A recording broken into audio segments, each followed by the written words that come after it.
monkeypox. Monkey, like chicken pox, monkeypox. And it put, I don't know, kind of stuff all over your body, and they already put vaccines for it. So that is my current event for today. Like I said, there's a lot more that I could talk about, but I'm not going to take up a lot of time. And I do have a presentation that I would like to present. I've presented this presentation. There was a young lady that came online. I don't know if she's still coming online. Her name was Letitia, and she wanted to know about what it takes to be a good wife.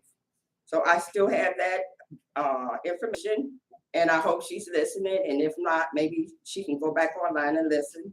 So I'm going to go ahead on and present this presentation about what it means to be a good wife. First of all, first and foremost, the Almighty should be at the forefront of your life. And that is the first thing of being a good wife. For many people, finding a good wife is a blind man's buff because they don't know the qualities of a good wife to search for. It is important to mention that knowing the qualities of a good wife will guide your search when you are ready to get one. Women with qualities of a good wife are worthy keepers, and they deserve all the care and respect because they have the purest intention for the home. What does it mean to be a good wife? One of the reasons why a wife is tagged a good wife is because of her readiness to make the marriage work. When a couple disagrees, a good wife will follow the lead of her husband and be receptive to resolving issues amicably. Also, a good wife understands her husband cannot be perfect, so she does not struggle to mold him into her perfect mold.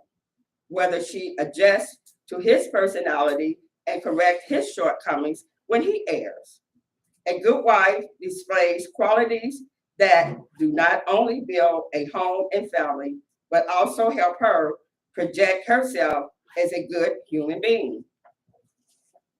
There are 20 best qualities of a good wife that I found, and I'm pretty sure there are many more. But like I said, I don't want to take up all of Moray's Michael's time because we do need to hear what he has to tell us about what that says, y'all. More than aiming to be a good wife, it is also essential to have positive attributes as a person, which in turn will reflect in your role as a wife. These qualities will keep all your relationships within the family healthy and balanced. And it is a good thing to be positive because your feeling is like, I'm gonna try to explain. It's like a sponge. If you got positive energy, that's going to rub off or soak in on the husband. But if your energy is negative and he's already negative, that is not going to work. That's going to be a clash. So at least has to be at least one person in the relationship to try to keep a positive attitude. Most of the time, I hate to say this, but it's the woman, it's the wife. I'm not trying to be well, whatever. But if you are unsure what to look for in a good wife, especially here are 20 qualities of a good wife that will help you in the search better. Number one, caring and compassionate. A good wife exhibits both care and compassion. She is sensitive to the family needs and does her best to provide a solution. She understands when her husband is frustrated and tries to make him happy. Her caring disposition makes sure the family does not lack in any aspect of life. Number two, sensitive of the little things. A good wife is not obviously to the little things that happen in the home. For instance, if the husband does something considered to be small, she does not ignore it. Rather, she warms up lovingly and appreciates it. On the other hand, if the husband is sad about something in the home, she tries her best to fix it. Number three, spend quality time with her husband. No matter how busy the good wife's schedule is, she makes time to spend with her husband. Some women don't spend time with their husband using excuses like an extremely busy schedule. A good wife understands that the quality time spent maintain sparks in the relationship. And that is very important, so very important that a lot of women lose sight of. Number 4, encourage her husband. One important role of a wife in a man's life is acting as a source of encouragement and support. In both good and bad times, one of the qualities of a good wife is to encourage and show her husband that he is loved. When men experience challenging times, they don't see their value. However, a good wife reminds them of the great worth they possess. Number 5, respect her husband. A successful marriage strives on respect. If you are searching for the characteristics of a good wife, make sure she is respectful. In addition, a good wife, excuse me, appreciates her husband's efforts and the husband reciprocates with respect and love. Put her first. That's number 6. Put her family first. If you are thinking of what to look for in a wife, know what a good wife puts her family first. The family needs and wants top her priorities, and she's not apologetic about it. A good wife goes the extra mile to ensure her home is comfortable for her husband and children. Number 7, husband's best friend and lover. A good wife does not cheat because her husband is her one and only lover. In addition, she could have close friends, but her husband remains her best friend. If there are any pending issues, she talks first to her husband, who doubles as her best friend. Number 8, a good problem solver. In marriage, one of the qualities of a good wife we look for is her willingness and ability to tackle problems. A good wife neither leaves all the problems to her husband to solve nor points accusing fingers to anyone. Instead, she works together with her husband to combat these problems. Number 9, treasure teamwork. What makes a good wife is her ability to corroborate and participate as an active team player. She does not leave her husband to tackle any issues alone. Rather, she takes her quota and she acknowledges her husband's effort. A good wife knows that corroborative efforts keep the marriage intact as everything goes smoothly. Number 10, infringe on her husband's personal space. A good wife understands that everyone needs their personal space. When she notices her husband needs some alone time, she respects his decision. She is also clairvoyant and she knows the right time to warm up to her husband and cheer him up. Number 11, she is romantic. When it comes to a romance, a good wife knows how to integrate this into her marriage. She plans surprises and does little things that catches her husband's unaware. He is sensitive to her husband's needs and levels this to make romantic gestures. Number 12, she avoids pretense. A good wife is always true to herself and her words. She isn't a copycat. Although she has mentors and role models, she remains authentic and her true self because that's what matters to her husband and her marriage. Number 13, communicate effectively. Being a good wife requires the input of effective communication. When there are issues in the marriage, she tries to keep an open mind, not closed. Instead of being silent about them, she prevents her husband from guessing as she lays bare her mind and perpetuates ways to move forward. Number 14, bring out the best in her husband. One of the important attributes of a good wife is her ability to ensure her husband attains his best potentials.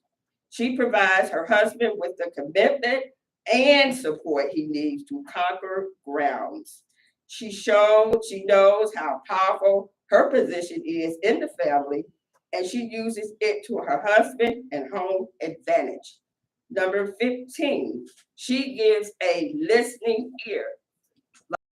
Children in school, not one ear, she listens with two ears, okay? That's very important. One of the traits of a good wife is her ability to give a listening two ears because she knows it aids effectively communication. Hence, instead of just hearing, she listens to understand her husband. When her husband wants to discuss with her, she keeps all distraction at bay to focus on him. Put the kids in the room, turn the TV off, put the cell phone away, and listen attentively. Number 16, celebrate her husband's achievements. One of the attributes of a good wife is she doesn't see her husband achievement as a means to compete. Rather, she appreciates him and acknowledges his efforts. If there are children, she sees the opportunity to use her husband's success to motivate them. Number 17, so keep the children engaged also. She is honest. A man can only trust his wife when she has proved to be honest countless times. Lasting marriages are built on honesty and effective communication. There's a twist to being honest. You don't have to say anything. For instance, if you don't like his shoes, you can replace them by getting new ones. Don't insult him, though. Okay? Number 18, creative in bed. This is the biggie. Generally, men love women who are good in bed and vice versa. In fact, some men, it is one of the important qualities of a good wife in a relationship. A good wife does research on how to satisfy her husband in bed. So she doesn't look out, so he doesn't look outside. If a certain sex style, she masters it and gives him the best in bed. Well, all I can say is that I was married for 56 years. I had 6 grandchildren. I had 15 great grandchildren, and I have 16 great grandchildren. So apparently, I must be keeping my husband happy in bed and also out of bed because I always try to look my best. I didn't walk around looking like Hattie the Witch. I dressed up when he came home. I looked it nice, smelled it nice, and he was like, "Where you going? I'm waiting on you to come home." And I had his dinner ready for him. I had everything ready for him at the table. I fixed his plate. I waited on him. If he wanted a second service, I would get up and I would take care of that. Now, now that was a lasting relationship for 56 years. Number 19, her spiritual life is top notch. A good wife knows her spiritual life seriously because she knows it is beneficial for her husband and home. Knowing YAH is very beneficial because if you got a wife that don't know YAH, whoo-wee, shame on you in that relationship. She prays for her husband and home. She meditates regularly, not just sometimes, but night and day. Also, she ensures her husband is doing well spiritually because it helps them bond better in faith. Number 20, remain positive for her husband and home. When things are looking bleak in the home, a good wife knows she has to maintain a positive attitude for the atmosphere to remain cool. In addition to remain positive, she keeps the home in good shape even when it is frustrating. Also, all of the qualities of a good wife is knowing that her home has to be a safe place for the family to grow, play, and live and honor the Almighty by saying hallelujah. Thank you. My last little thing now, I wanted my granddaughter to get up here to do this with me, but I don't think she come through. And I know Moray Mike should get up here with me, but he got a real good voice. Sister Don got a good voice. Moray and my two grandsons. And I know you're right, but I know ain't nobody gonna get up here and help me. So I'm just gonna try to do this by myself. Don't blame. My voice is not like that, but let's do it. Oh, when the saints go marching in, Oh, when the saints go marching in. Oh, I want to be in that number when the saints go marching in. Now, are you going to be in that number? Will I be in that number? I don't know. I want to be in that number. Or do you want to be in, I need this help, Ray, Isaiah 66, where it's saying we're going to be looking down in that pit. So you want to be in that pit?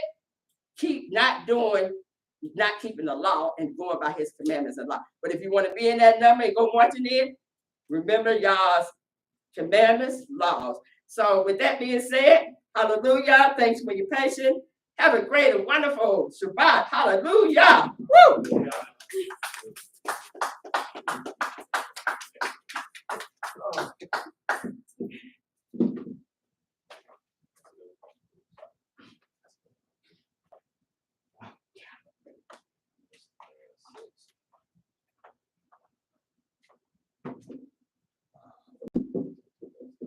Praise Yahweh.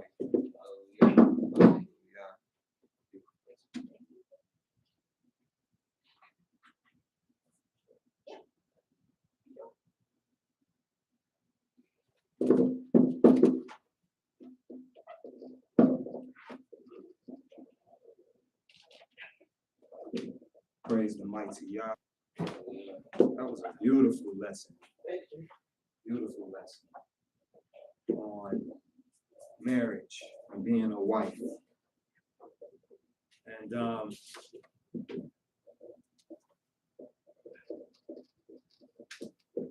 by Yah's will, there's a few things I wanted to discuss.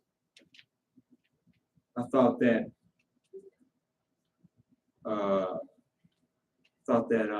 Elder Nesha's lesson was befitting to open up with. And we were down earlier, but we're up now. I think we were just on one media platform. Now we're on both. And as Elder Nesha brought out, there anyone that would like to share a current event, go right ahead and we'll do current events real quick.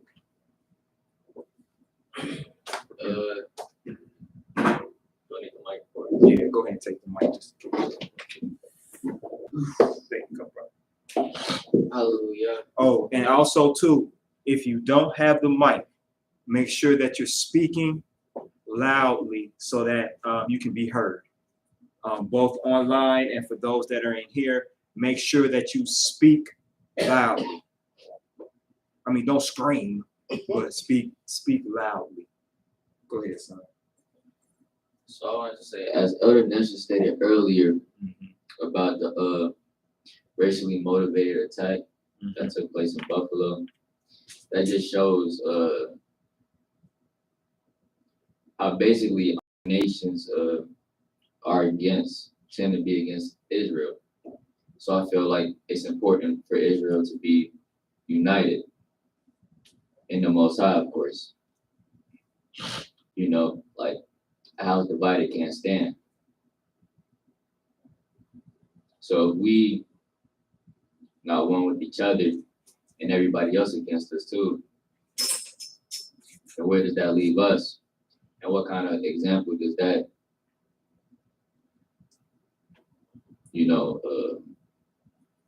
look like? What example did that show of our Creator? Like, it's not really a good look for the Creator that we serve. Very true, brother. Very true. So, especially with the times that we're in right now, too. Like, it's so much going on around the world. All types of catastrophes and whatnot. Like,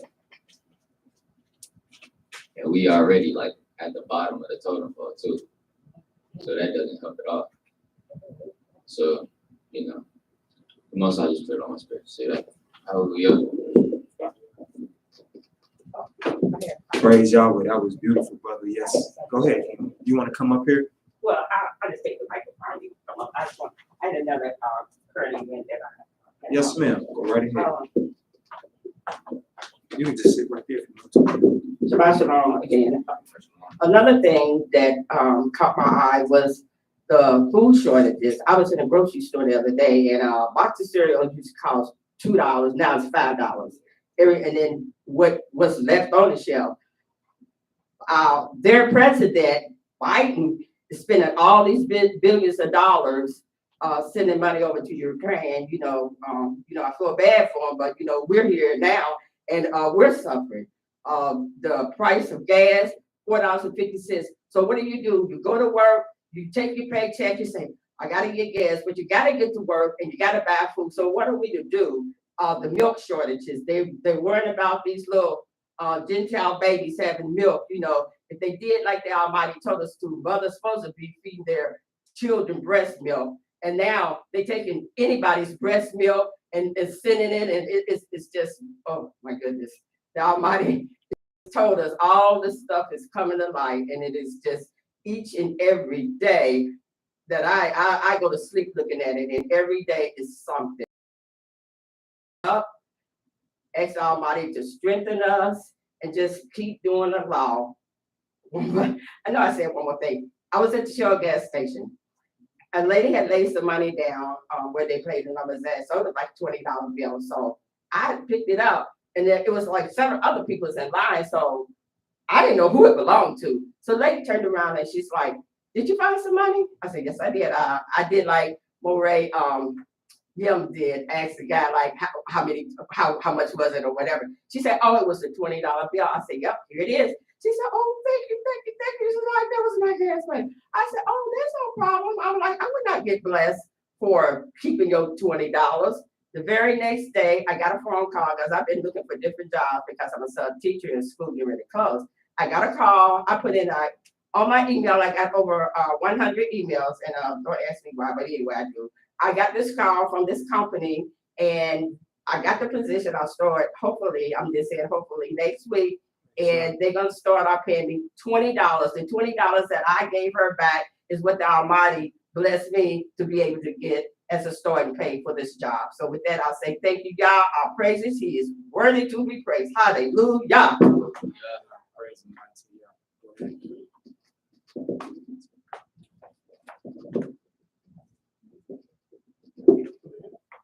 Yeah, go ahead if you got something you wanted to say. Did you, Elder? No. Oh, okay. Let's try it out. Come on, let's do it. Well, this portion we doing is as long as you stay within the giving a testimony or yeah. Praises. Okay. Yeah.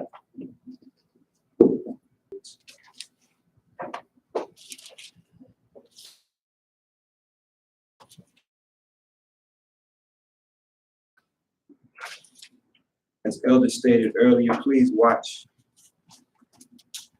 Pay attention to everything that's going on. It's a lot going on. A lot. Now they're trying to get this young man off. Saying that the reason he did it was due to COVID.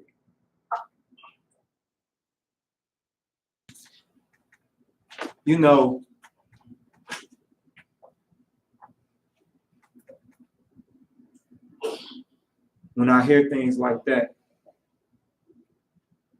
when you hear about a white man going in and shooting up a church, or what this white man did, because they took him to Burger King.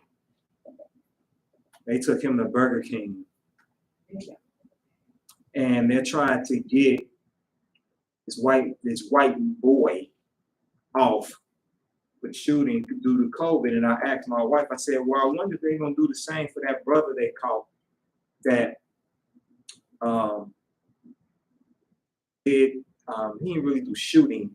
He did something else on the subways of New York. It's been a few months ago. Black guy. So I wonder if they're gonna do the same thing for him and say, due to COVID is the reason why he came in and did what he did. And of course, we know the answer to that when it comes to that. But we don't have no one to blame but ourselves. And I don't care if the person is a Christian. I don't care if the person is Muslim. I don't care if the person is, here's the thing. They don't know what direction they're in, or they might have it, and that's what the Almighty got them seeing. But it don't hurt any less. Don't gloat and be like, that's what them Christians get. That's what the Muslims get. That's what this. No, man.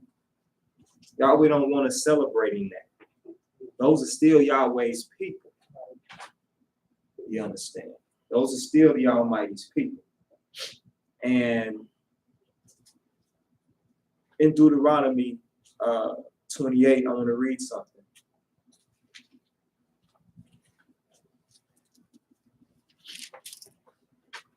Let's look at the first verse in Deuteronomy 28. Let's look at the very first verse.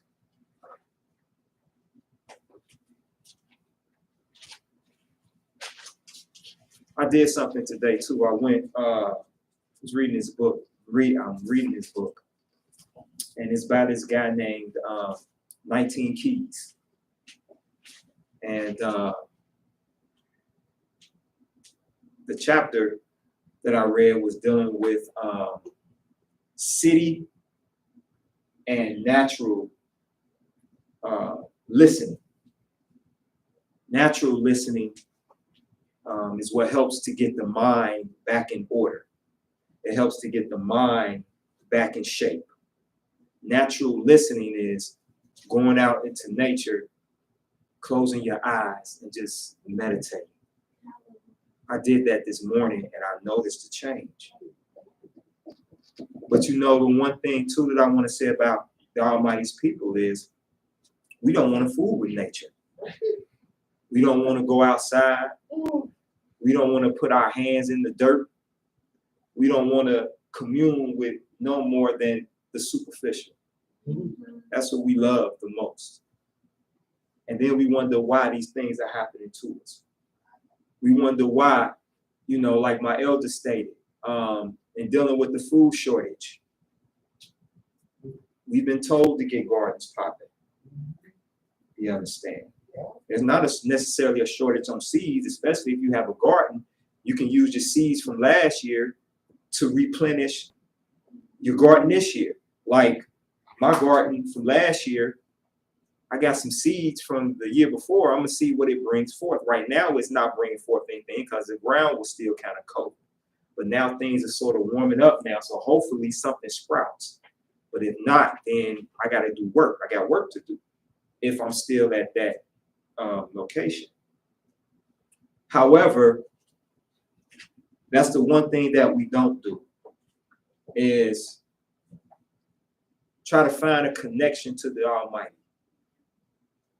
And I know that sometimes I've heard, you know, people, oh my gosh, does Israel do anything good? Oh my gosh, y'all always jumping on Israel. Y'all always talking about this. Is there anything positive that Israel, is there anything positive? Yeah, there's a lot of positive that comes. But unfortunately, we're drowned in negative because that's what we love to bathe in. We love bathing in negativity. And negativity. I'm on a whole nother journey. I ain't even, you know, that's just something that I was thinking about. But in Deuteronomy 28 and verse 1, would you read that, son? Yes, sir. Deuteronomy chapter 28, verse 1. And it shall come to pass that thou shalt hearken diligently unto the voice of Yah your Elohim to observe and to do all his commandments, which I command you this day, that Yah your Elohim will set you on high above all nations of the earth. Now stop right there. Somebody said, what commandments? Honoring your mother and father. Don't steal. Don't try to break up someone's home because you want their wife. You understand? Don't be a liar. Don't be somebody that wants to use ushery or charge interest when your brother needs help or your sister needs help. Don't be a talebearer. And these are just a few laws that I'm throwing out there. Yahweh said, you do that. You do these laws. You do what I command you to do. Then these blessings gonna come upon you. Your basket's gonna be blessed. Your land's going to be blessed. You're going to be blessed. Your body, your soul, your soul and your spirit is going to be blessed. Is it possible to get that blessing in captivity? Yes, it is. But the thing is, we have to leave alone those vices that hold us from being positive or from being great. You understand? Let them go. And I know some may say, well, that's easier said than done. Well, the only reason you say that is because you haven't tried, maybe. Or you haven't tried hard enough. Things that weigh you down. If you let me ask this question. Let's say that you have on a pair of cargo pants, right? Cargo pants are the pants that have like 1,000 pockets almost. What if in each pocket you had about 20 rocks? And you notice that those rocks are weighing your pants down. Now, I know some of the young guys like wearing their pants down, don't you, Israel? Don't you? You like wearing your pants where you show your drawers. Yeah, some of Israel do. I see it. I have to keep pulling mine up because I lost a lot of weight, so I have to keep pulling mine up. But most of Israel like wearing that stuff, pants sagging so you can see your underwear. But let's talk about those with a more masculine mindset, because sagging your pants isn't a masculine mindset. Let's talk about a more masculine mindset. You're walking around and you're pulling your pants up. What do you think you need to do in order to keep your pants up? It's too illegal. Go ahead. What do you think you need to do to keep your pants up? A belt. A belt? Yeah, good. A belt. The belt represents what? The law. But what you also need to do is alleviate some of that heavy baggage. Start pulling some of the rocks out in your pockets. Things that's weighing you down even more. Because even though you have that belt on, your pants are still sagging because the rocks, or the amount of rocks that we have in our pocket, outweighs the belt and its effectiveness. So I need to start getting some of these rocks out of my pocket. Well, that's the same with walking with the Most High. There are a lot of things that we have that holds us back. There are a lot of things that weigh our spirits down. And we got to find out what those things are and begin to let them go. Let them go.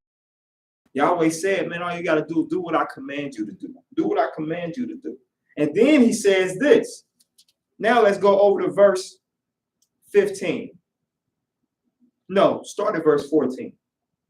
Deuteronomy 28, starting at the 14th verse. And you shall not go aside from any of the words which I command you this day, to the right hand or to the left, to go after other Elohim to serve them. Now stop. I have a question for you.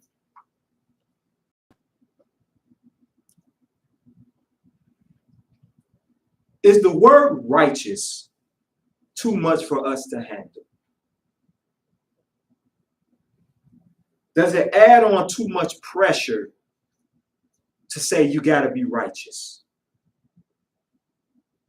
Is that why a lot of our people shy away from doing what's right? Is that word too strong of a word? What if I say, just be a good person? You think that'd be easier for people to swallow? What you think, son? Now, as I stated earlier, if you make a comment, that's fine, but make sure if you don't have a mic, that your voice is elevated enough for everyone to hear. I think to be a good person would mean to be a righteous individual.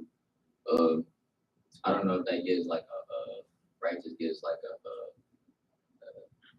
connotation that, like you said earlier, like it's just a lot, like it's just doing the most. But I think those being a good person and righteousness are really like the same thing, but in a sense that the world is in the hand of the wicked, and even being a good person can sometimes, be difficult. Good point. But I mean, you reap what you sow. True that. True that. So if you do good, then ultimately you get good. Very true. So very good. hallelujah. Hallelujah. Well, let me ask this question. Very good point, brother. You brought out something to address. That was a pretty deep comment. Is being righteous and being a good person the same thing? Go ahead, Elder. I know you can speak loud, so I'll just. There we go. I don't think that being righteous in an individual based on how they feel and what a person is or whatnot is the same thing. Matter of fact, I don't even think that it's close because the average person, you know, they're gonna go according to the way they feel, according to the way they think as being good. And that can put us in a whole lot of trouble. Now, if a person wanna be good or learn to do well according to the law, then that's something completely different. I think that puts us in a much better standing than us trying to link our own understanding of what I deem to be good.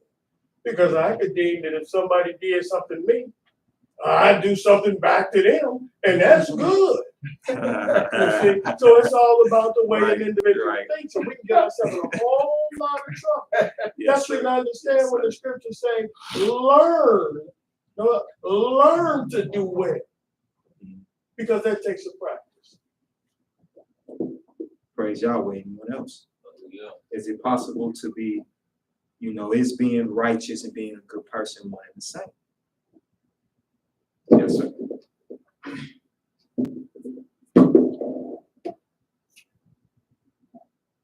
So like the elder stated, of course, leaning to one's own understanding isn't gonna put you in good sights in the eyes of the Almighty.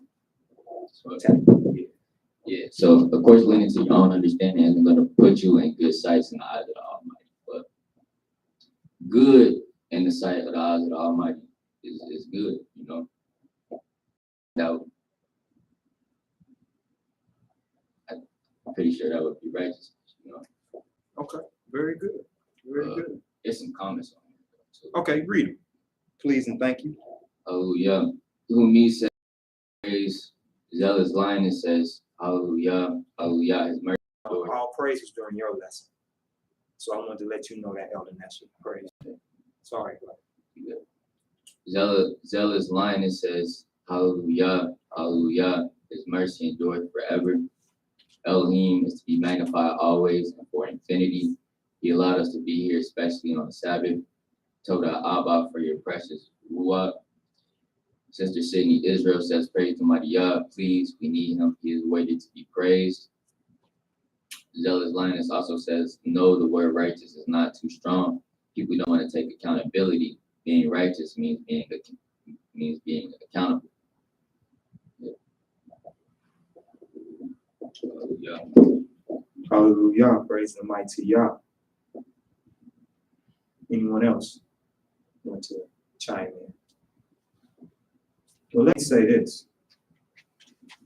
Being a good person and being righteous, I agree with my elder, is two totally different entities. As a matter of fact, can you really be a good person if you're not righteous? No. Now, there are wicked people that do good things. Murad Don brought that out last week. When we were reading, it was the book of Asher, right? I think it was the book of Asher where it was like, don't be two-faced. But she was doing a reading out of one of the lost books. And the point that I got out of that was, there are people that do all, thank you, sis. And there's these people that do all this wickedness, but yet they do good things. The first example she gave was the drug dealer. Drug dealer going to neighborhoods selling all this poison, but yet, like she brought out, like during the folly days, they passing out turkeys and, and when you watch the movies like New Jack City and American Gangster, or even in your own neighborhood, sometimes they give to like the poor little kid, the poor child, in other words. They give to that poor child and their family and help out. But yet they're selling crack to their mama or to their father So when they see the little baby, they're going to be like, man, I'm going to go and buy the baby. So is that really them being good or them just actually having a conscience and it's eating at them? So see, to be righteous, that's a whole nother level to itself. And my sister was absolutely right. Righteousness is not too heavy of a word. It's just that we don't want to hold accountability for things. We want to kind of run around the mulberry bush on things. You understand? Yahweh, do we think that Yahweh would have gave us and told us to be something that he knew that we couldn't be? See, man is the one that gives you those totally, some at times totally hard tasks to do. Yahweh simply said, be right. In the book of Ezekiel 18, he says, do good, be good. He says, do righteously and do good. Do good. Do good. Do good. Don't lie. Don't deal falsely with your brother and your sister. You know the hard part about doing these laws is us. We so far in each other's way that it's pathetic. If all we did was move out Yahweh's way and say, Yahweh, take the wheel. That's what the Christian said about JC. Christ, take the wheel. But if we moved out the way of Yahweh and said, Yahweh, take the wheel, we would notice that the bumpy road of captivity, we would be able to build a tolerance for it and see the blessings we receive. Did it make me angry when I heard about him going into this grocery store and shooting up black people?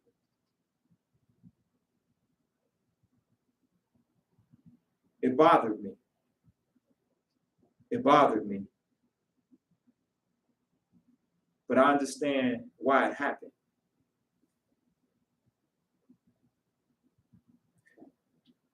Am I gloating and saying that it was right? No, it wasn't. Not at all. But what I want our community to do is just listen to what I'm saying, those that are listening. Of course, I don't condone it.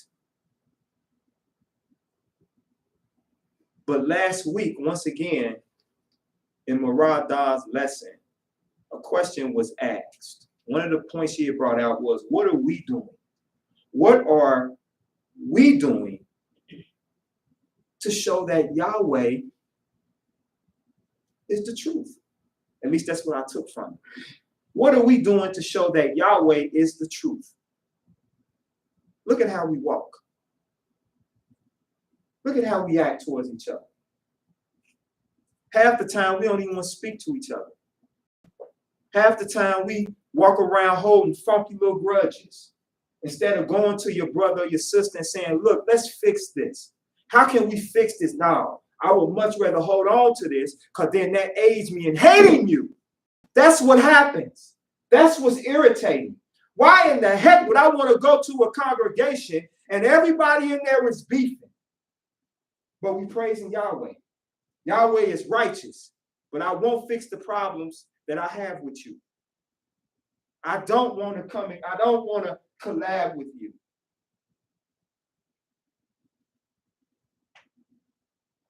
How many of us have forgot that we're targets?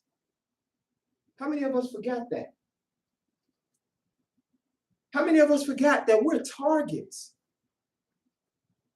Every time we step outside of our house, that bullseye's on our back.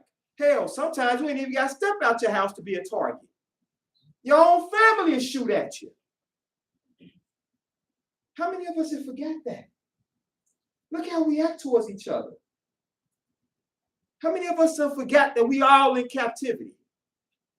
I guess maybe because of the success that a lot of us may have gotten, or the intelligence that we may have over another person puts us in a certain tax bracket of righteousness. Maybe that's what it is.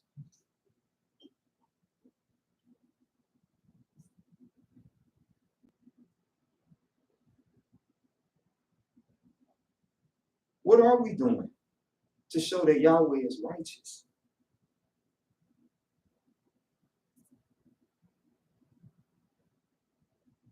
At least that's what am I doing? To show that Yahweh is righteous. Yeah, you might see me praying. You might see me shaloming and Yahweh is Yah willing all day long. But what am I truly doing to show the world that Yahweh is righteous?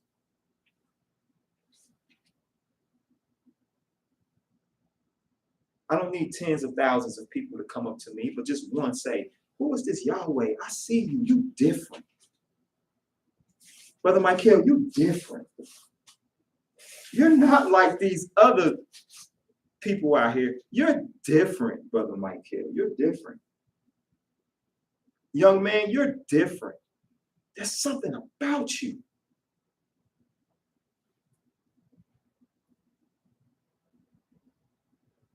You know what I'm learning? Nobody likes to be mocked. But I think that if you're not mocked necessarily at least once in a while, if you're not mocked for wanting to walk with Yahweh, you might not be doing your job right. Because in serving Yahweh, you're going to be different. And we'll sit here and we'll listen to all these atrocities that's happening to us. And we still don't hold Yahweh in high esteem.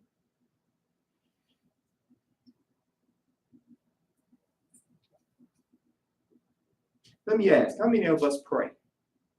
Again, pray. Good. How many of us pray just to thank the Almighty? Now, I don't want nothing. I just want to thank you. That's all I want. That's all I want. Sometimes it's good just to pray to thank the Almighty. You know, sometimes people will ask, you know, how do you pray? Sincerely. That's how you pray, sincerely. Sometimes your prayer can be, you know what, Yahweh, thank you. Praise you. Hallelujah. And keep it moving. And then you got some that want to really talk to the Most High. Ain't nothing wrong with that either. It's always good to have a good conversation with the Creator, with your Creator, our Creator. You understand?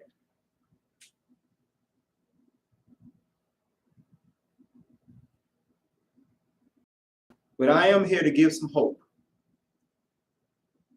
Tired of these white folks shooting you? Tired of these white folks shooting up everything and getting away with it? Turn back to the Most High. That's the formula. The world is saying, nah, man, there's got to be something more to that. It's not. Just return back to the Most High. You're never too young and you're never too old to return back to the Creator.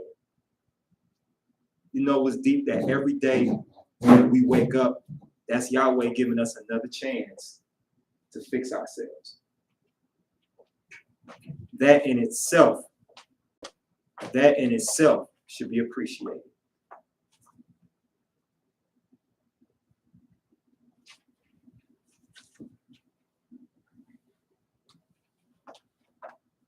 So, all he wants us to do is the commandments. He wants us to follow his command. Now, read verse 8, read just verse 15. But this is what happens. Don't do what the Almighty asks us to do.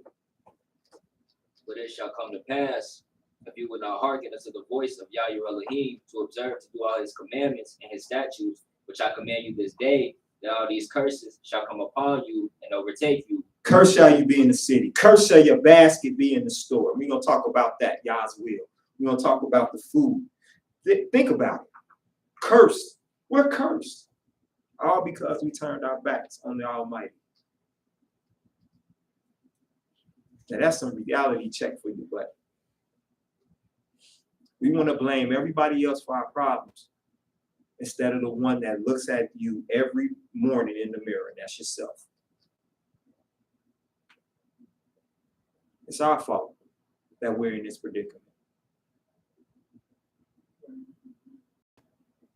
Let me say this.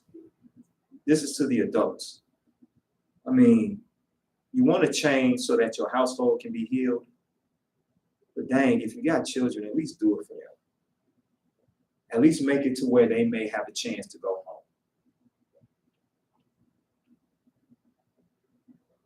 Praise Yahweh. Any comments or questions or anything? We'll open up for questions. We have a question. Hold on 1 second. Let me get over here and I got you. Well, you know what? Go ahead, son. What's your question? Then I'll come to you. You got to be loud too so we can hear. Well, is it like one of the commandments, right, is to turn back to Yah? Is that one commandment? That is a commandment to return back to the Father, yes. See, the Almighty gave us commandments outside of the standardized commandments of the 10 commandments. See, a commandment is an order. Yahweh gives us a command to return back to him. It's through the words of his prophets, through the words of the righteous that tell us to return back to the Most High Yahweh. We're commanded to love the Creator. You understand? So, yeah. But the Almighty gives us choices. He says, look, I'm going to give you life, and I'm going to give you death. Therefore, choose life. The death isn't necessarily dealing with a physical death.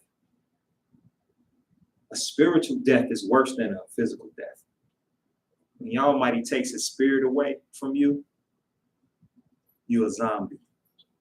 If you ever want to know what somebody looks like with the Almighty spirit away from them, watch Zombie Land and these zombie movies. You're just a living, breathing corpse. An empty vessel, which is good for nothing. Go ahead, son.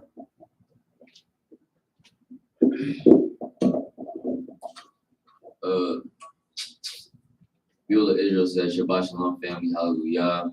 Y'all is lioness for the verse, Isaiah 5, verse 20. Turn there. And I think that had to do with the righteousness. Praise Yah. Turn there. Isaiah 5 and 20. Let's read that.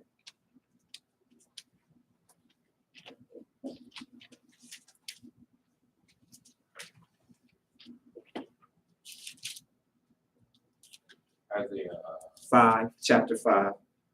Isaiah chapter 5 and then verse 20. Isaiah is right after the book of Psalms of Solomon.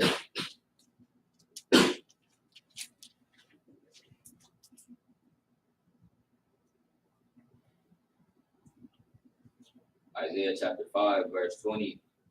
Woe unto them that call evil good and good evil, that put darkness for light and light for darkness, that put bitter for sweet and sweet for bitter. Hallelujah. Hallelujah. Woe to them. Woe unto them that call evil good and good evil. An example of that is how homosexuality is just prevalent in everything. Everything. Everything. It's about to be in your cartoons. They're in a few, they're actually working on a, yeah, they're actually, but they, and you know what's deep is, say for example, I like Marvel, but Black Lightning, his daughter is a homosexual who's in love with a shapeshifter who's a female. You understand? Then they're gonna have, there was it's so important to watch things with our youth. You know, it's little, let me just say it's prevalent in just about everything. And they calling that good. You know, when the homosexuals, when the LGBTQRXYZs got together and went to Congress or went to try to get rights, that was for power. The LGBTQ community got power. They got power. Let me tell you something. And I heard, listen, just a quick example of that. How good is turned and how good is evil and evil is good. Check this out. I could do a rap song, and for anyone that has sensitive ears, close your ears. But you could do a rap song and be like, I'm gonna kill a bunch of niggas, I'm gonna kill some niggas, I'm gonna shoot up niggas. Song go platinum, double platinum. But do a song saying, I'm gonna shoot up some fags, I'm gonna shoot up some gays, I'm gonna shoot a dude up who like to get it in the back. That record won't sell. And I don't care how thuggish, guggish, ruggish you want to be, you will see him in a press conference. Yeah, I want to apologize to the LGBTQ community because you're right. I don't have nothing against gays. Look at what I'm going to tell you something. Jews and homosexuals have power. They got the power. Think about it. They started messing with Nick Cannon when he found out who Yahweh was. When he found out who Yahweh was. That's when he started wearing the turbans, and they said he was crazy. You right? He made a statement, and the Jewish community, who basically the Jews and the homosexuals control your media. They made Nick that Nick Cannon is nothing but money. Nothing but money. He poops money. He got jobs on top of jobs, like he got children on top of children. But this man, who boldly, because I've seen him stand up, he's pretty funny. He's bold. They made him apologize. They called him anti-Semitic and made him apologize, and he apologized because they was messing with his money. They was messing with his money. See, they won't make you apologize for calling your own brother and sister the B word or the N word, but they'll make you apologize if your brother and sister is gay and you said a derogatory statement towards them.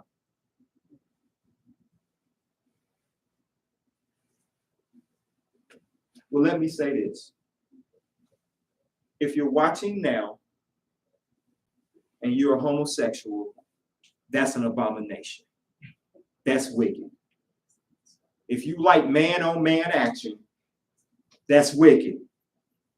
I have to tell the truth and shame the devil. I like that when Elder Tobias used to say that. Tell the truth, shame the devil. If you a woman that like women, that's wickedness. That's evil.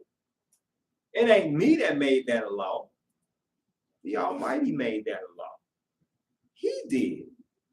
Let me show you. Turn to the book of Leviticus. Let me show you real quick.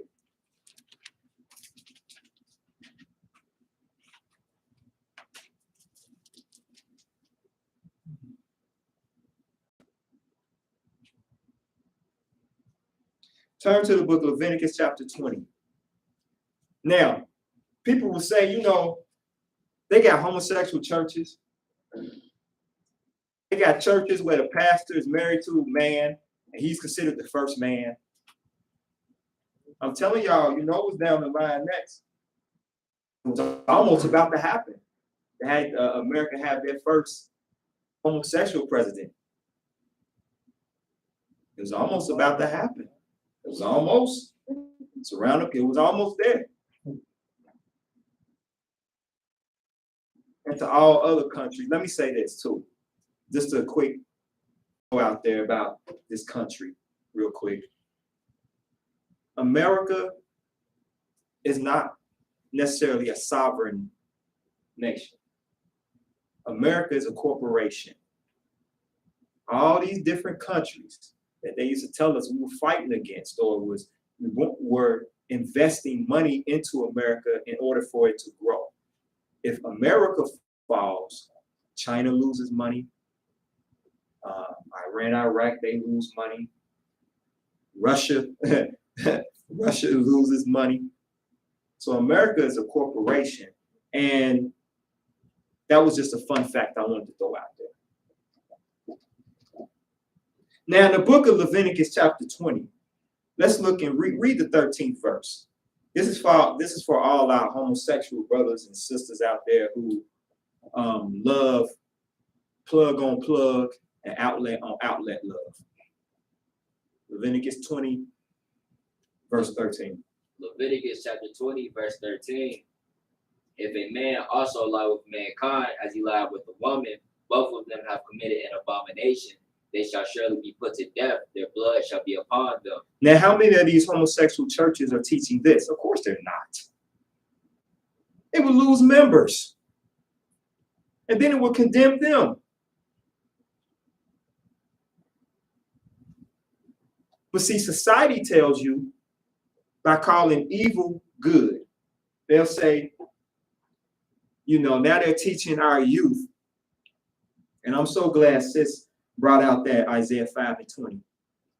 How now they're teaching that there are, I forgot how many, there are only two sexes, as far as I know, male and female, but now they got 18 million of it. I mean, it's a bunch of sexes now.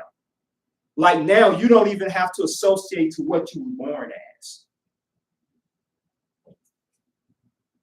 I mean, I'm not being funny. You could wake up one day and be like, I'm a box. Today, I'm a boxer sexual. You understand? Today, I'm a zebra sexual. Yeah. And it'd be okay. And people are forced to accept that. I'm sorry. If you was born a man, then you a man. You understand? Just because you went and got surgery done and got things flipped inside out or outside in, and you done got things added to you, what were you born as? You were born Dexter. So that's how I know you as Dexter. Don't call me no Dexter. I'm Tasha now. No, you Dexter. You Dexter. I'm calling a spade a spade. You were born Dexter. That is what you are. You were born Tasha. You're not Tom now. I am. You're gonna respect? Nah, you're Tasha. That's what you were born as. That's what I'm gonna address you as. But that's just one example. And then, what is the punishment for murder? Death. Murder is considered a capital punishment. Now, check this out. This young man who murdered innocent Black people, they're working on trying to get him off, as I stated earlier, by using COVID as the tool to say this is why he reacted the way he did, because of everything that's going on with COVID.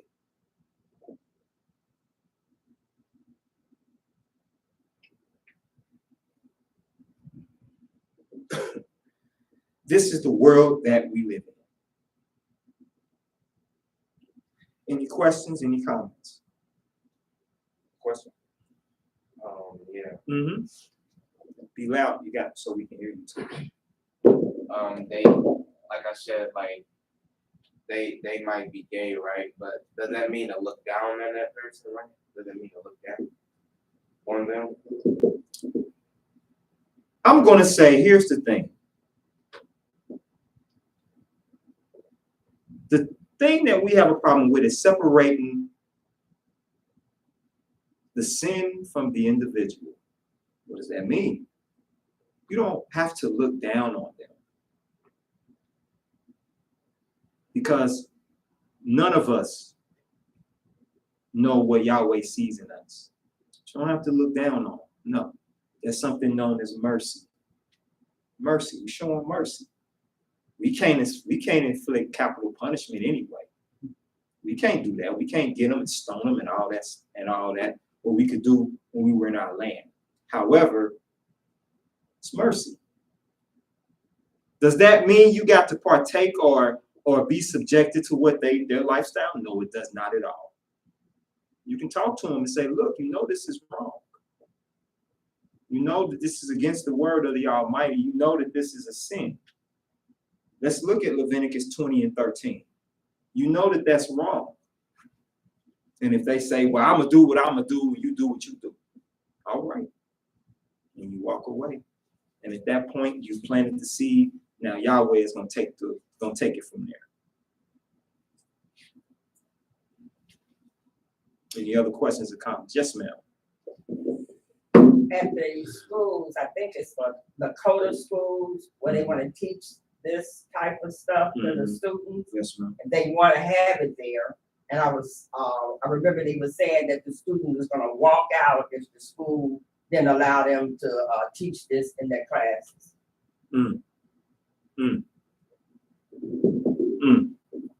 That's the world we live in. Let me say this too. If you can homeschool your children, homeschool them. I think that's one of the many things out of this pandemic I appreciate. My daughter took classes at home. And I saw the benefits of that.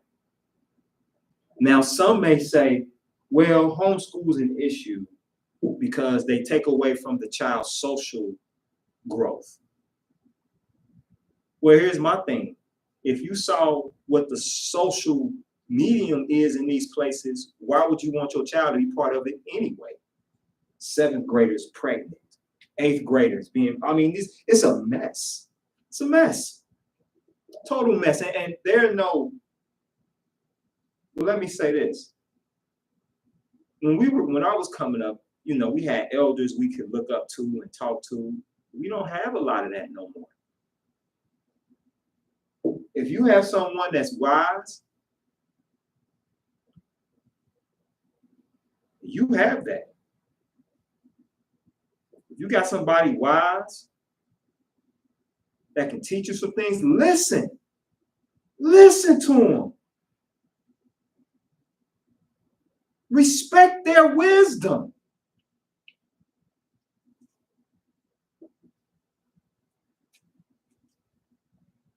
Stop thinking you know more than them just because you can look something up on a phone. And I wouldn't brag about this technology y'all got because some of these children are still stupid. I'm sorry. There's no reason for you to be dumb. There's no reason for you to be failing when you can look everything up on your cell phone on the computer. There's no reason why you should be getting F's. You know what I did one day? My daughter asked me, I had to help her with math one day. And there was a problem. And I said, I don't understand this problem. So I said, well, let me look it up. I typed the problem in. It not only gave me the answer, it gave me how to work it out. So if you failing and you got access to this technology, I shake my head at you. I shake my head at you. But homeschooling, that's the way to go. I'm in total agreement. I love homeschooling. The only reason that most students might not like homeschooling is because you can't act the fool. Because your mama or your daddy is doing it or your grandparents are doing it, and you can't act the fool with them.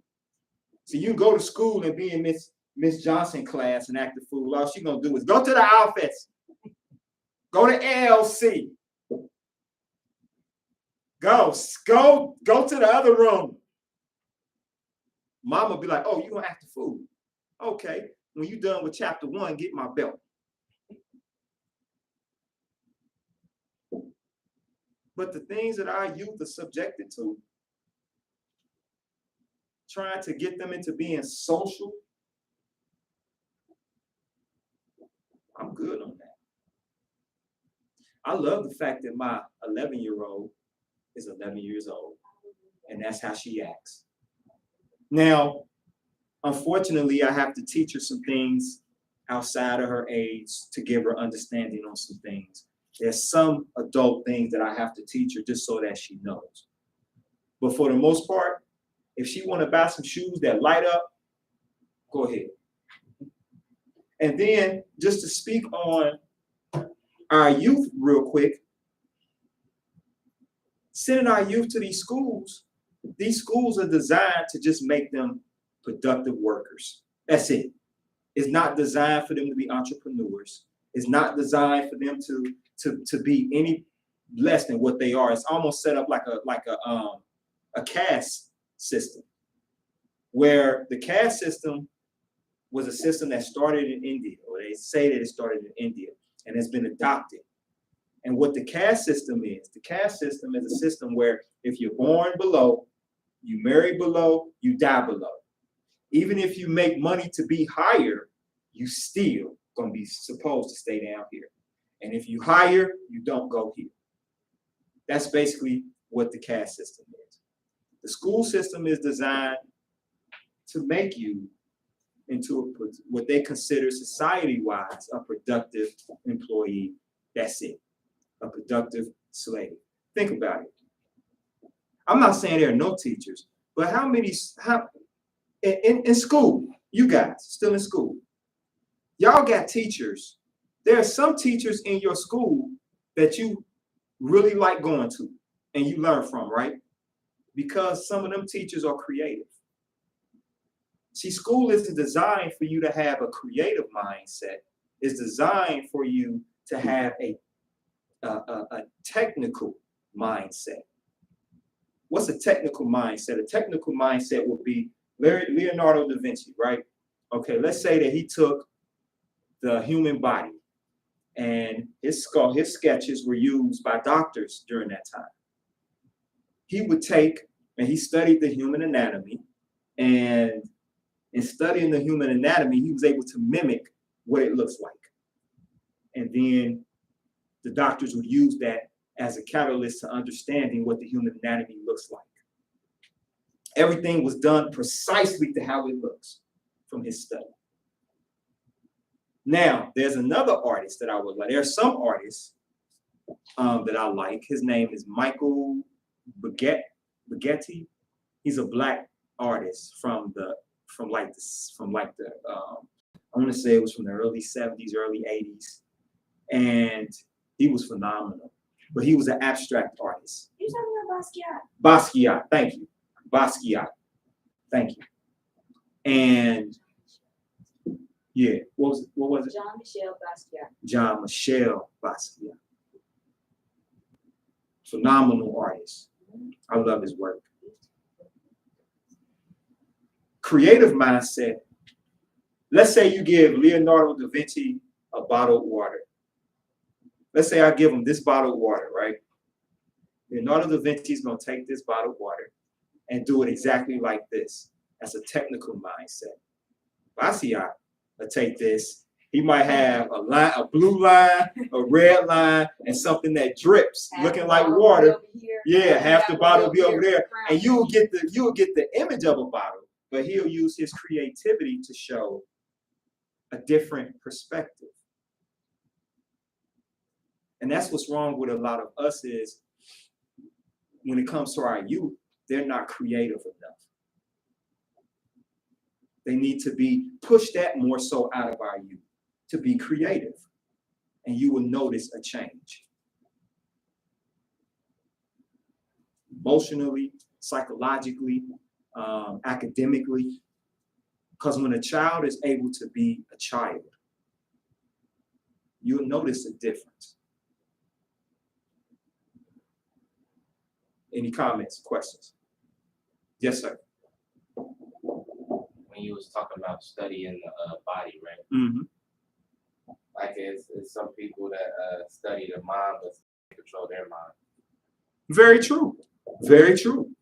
There are a lot of people that study the mind but can't control their thoughts. That's very true. Isn't that an oxymoron, sort of? Like, you can study the mind and you know all the electrical parts of it, but you can't control your thoughts. That lets me know that Yahweh is in control of everything. Yahweh knows how the mind works. Yahweh knows how the heart works. That's why if we move out of Yahweh's way and let him do his work, we'd be better off.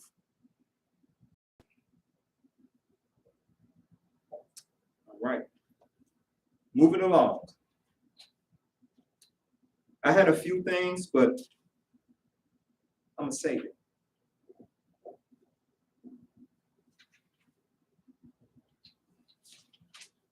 Now,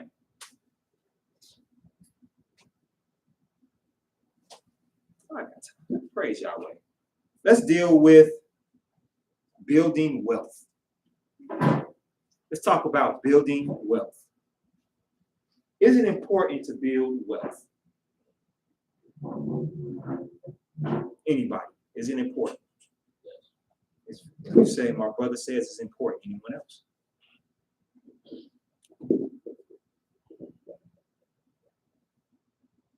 Yes, ma'am. I read a perspective from reading the Testament of the 12 patriarchs. And in one of those perspectives, it was stated that one should not work to become wealthy because it pollutes your eyes in terms of vanity, making you less likely to focus on righteousness. Hallelujah. Hallelujah. That's a great that's a great concept. That you shouldn't focus on being wealthy. I take that one and I take that in consideration. Yes, sir. I agree with that. I definitely agree with that. But Solomon also said, a goodly man is an inheritance to his children's children. And by that, and I say that to say that by being righteous, many people have become wealthy. It's one of the many blessings that you will receive by being a righteous individual. Very good. Very good. Anyone else? Yes, ma'am. I think building wealth is okay if you keep it in its right perspective. Because if you build wealth and you get sidetracked and forget about the Almighty, then that's not a good thing. So it all depends on the individuals. Beautiful. Yes, ma'am. Beautiful points, man. Hallelujah. Hallelujah. Hallelujah. I would like to reference the example of Jacob when he worked for Laban. Mhm. Yahweh blessed him with an abundance because he kept Yahweh's laws. He didn't work for Laban in an attempt to get rich or an attempt to get wealthy. That was an offset of doing what Yahweh had him to do. So in turn, he had an inheritance for his children and his children's children because he put Yahweh first. Hallelujah. Hallelujah. Hallelujah. Very good. Turn to the book of Ecclesiastes, chapter 7. And yes, this topic is Sabbath, is for the Sabbath. Building wealth. Building wealth. Because building wealth is more than just monetary. Spiritual. Spiritual wealth. You know, like it. You might have $10 in your account, but in your spiritual account, you're a billionaire. You're blessed. You're blessed. In the book of Ecclesiastes, chapter 7, start at verse number 11, please. Ecclesiastes chapter 7, verse 11. Wisdom is good with an inheritance, and by it there is profit to them that see the sun. Now, why is wisdom good with an inheritance? Because you're going to use it wisely. And not just how you use it, but understanding where it came from. Though my father gave it to me, he wouldn't have had it if it wasn't for Yahweh blessing his hands. And that's wisdom. Wisdom. Continue reading. Verse 12. For wisdom is a defense, and money is a defense. Now stop right there. Wisdom is a defense, and money is a defense. You need money. You need money to do things. You need money to survive, to live. Now, some people were saying, I don't take away from it. All you need is Yahweh. You don't need nobody else or nothing else. And I agree with that. I agree with that. The only thing is, can I go to my rent man and say, hey man, I live in Yahweh, so this month I ain't got you. He'll say, you know what? That's okay. Just be moved out by the end of the day. But I told you. But yeah, I hear you. But did you understand that money is a defense? Everything runs on money. Everything runs on money. Even when you want to buy books, you gotta have money in some cases. Very rarely is somebody generous to give you books. Like, here, take this, take this, take this. And then sometimes we're hypocrites. Now, I'm not talking against Yahweh at all. But those who be like, man, we don't need money. Man, we don't need money, man. We got Yahweh. I agree with that 100%. Then quit your job. Why are you working?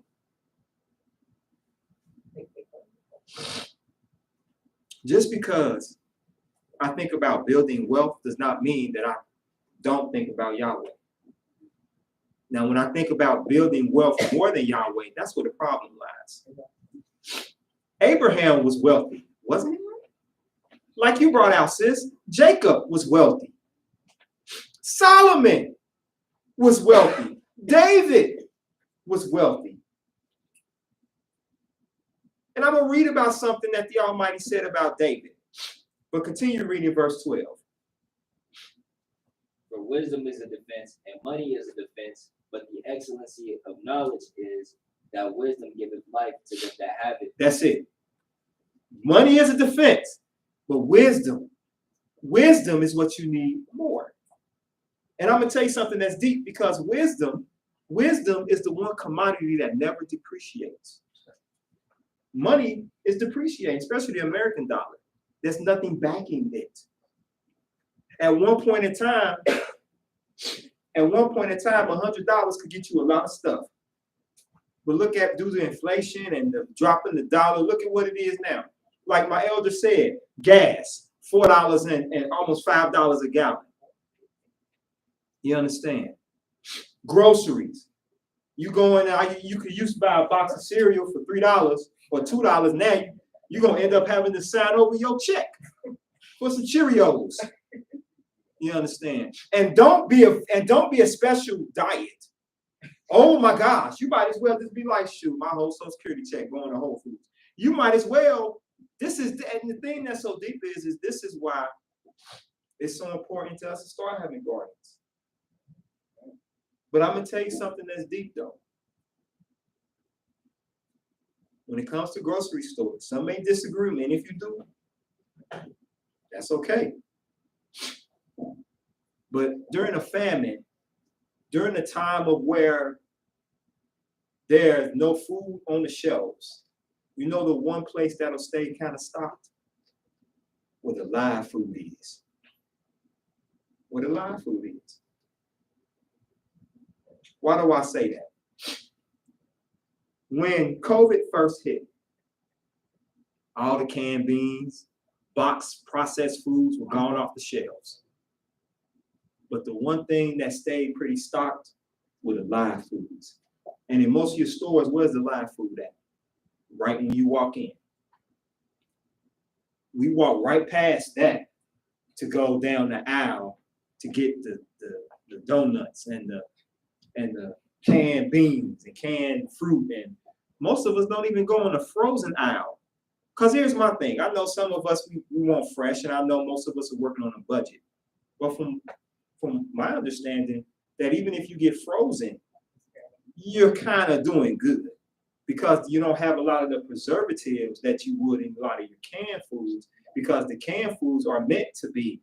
That's why you can have a can and you look at the can and be like 1989 and it still be good, because how it's sealed, and they use a chemical in the can to help preserve the food. So when you open that can, you hear that. In some minds, that's like, oh, this ain't good no more. But when you look at the can, like, damn, it's the pressure. yeah, it's like, man, this has been in here since 89. And hey, the way these shelves looking, people gonna be digging up them time capsules like, I did leave a Twinkie in 75. I did do that. Yeah, so money is important to have. So to grow wealth, here's the thing too. To build wealth is not just to show what you can purchase, but it's to show how Yahweh has blessed you. Can we look at it like that? There's nothing wrong with an Israelite man or woman owning a business and being successful. There's nothing wrong with that. Just as long as all the success is attributed to Yahweh. Somebody asks you, man, how did you build all these businesses? And you want to, me, and me, and I, and me, and I, and me, nobody else but me. Sound like a broken record. Me. No, you be like, it's Yahweh. Yahweh is the reason why I'm so successful. Yahweh is the reason why I have multiple businesses. It's all attributed to the Creator. You understand? Any comments or questions on that? Yes, sir. Okay.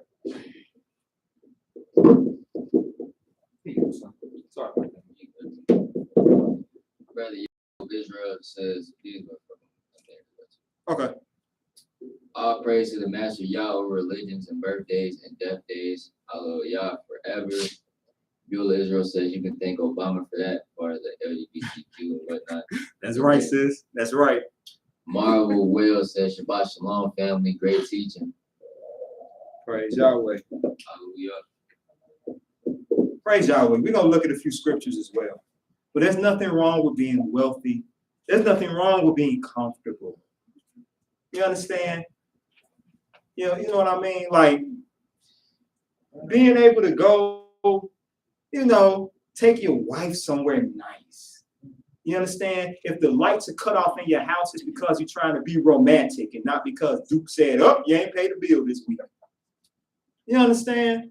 You got candles on in your house because you want that, not because you're forced to. Now, when it comes to building wealth, use that as a catalyst to show that I serve an Elohim that is awesome. That I serve an Elohim that's magnificent. And that everything he's given. And then you want to build wealth. When you get it, another way to build wealth is to give. Give. Wealth is not meant for you to just stack up like a chipmunk in your cheeks. You making some money, you give. Hey, you hungry? Let me buy you something to eat. You know what? How about this? How about instead of me giving you the fish, I teach you how to fish? How about I give you a job? My yard needs to be clean, cut. How much did you want? You just want $1. How about I pay you $20 an hour to come and take care of my yard? I'll employ you. You don't even have to fill out an application with me. But what if the person's a drug addict? Hey, Yahweh takes care of me, and I'm going to take care of them. Now let me ask this question. Nah, I won't ask this question. But you had your hand up, then I'm coming to you, son. So I seen a post, and then I seen people saying this as well about how they said hard times create strong men. When times are easy, they create weaker men. So someone coming from like a low income household, they would have to do more because they're not used to having as much as someone coming from a wealthy household and they're used to being comfortable. Because uncomfortable in that when you're in uncomfortable situations facing adversity, you become stronger. And Then that just caused me to think about David's heritage and whatnot. Mhm. You know, David, he was a great man. And then Solomon became king, Mhm. and he was very wealthy. But as the line went on, they transgressed more and more. Mhm. Yep, that's why Israel and Yehuda were separated, because Solomon was the last king when Israel was one nation. And then once he died, Yehuda and Israel split. And you're right, very sad. As you went further down, you started seeing the wickedness of kings. And there was one woman king who was wicked. She had ended up, she was murdering her she was about to murder her grandson so that she could hold power. But the handmaid got hold of that, took him, and she took him when he was a year old. They hid till he was 6. And he took the throne at 6 years old. 6 years old. And the grandmother ended up being executed. But you're right. As time, and I'm sorry, were you finished your statement? Okay. But what I want to say, and that you're absolutely right, though, that when you're born, some people that are born with the term is silver spoon in their mouth. When some people are born with money, a lot of them don't appreciate it. But when you work for it, you appreciate it a little bit more.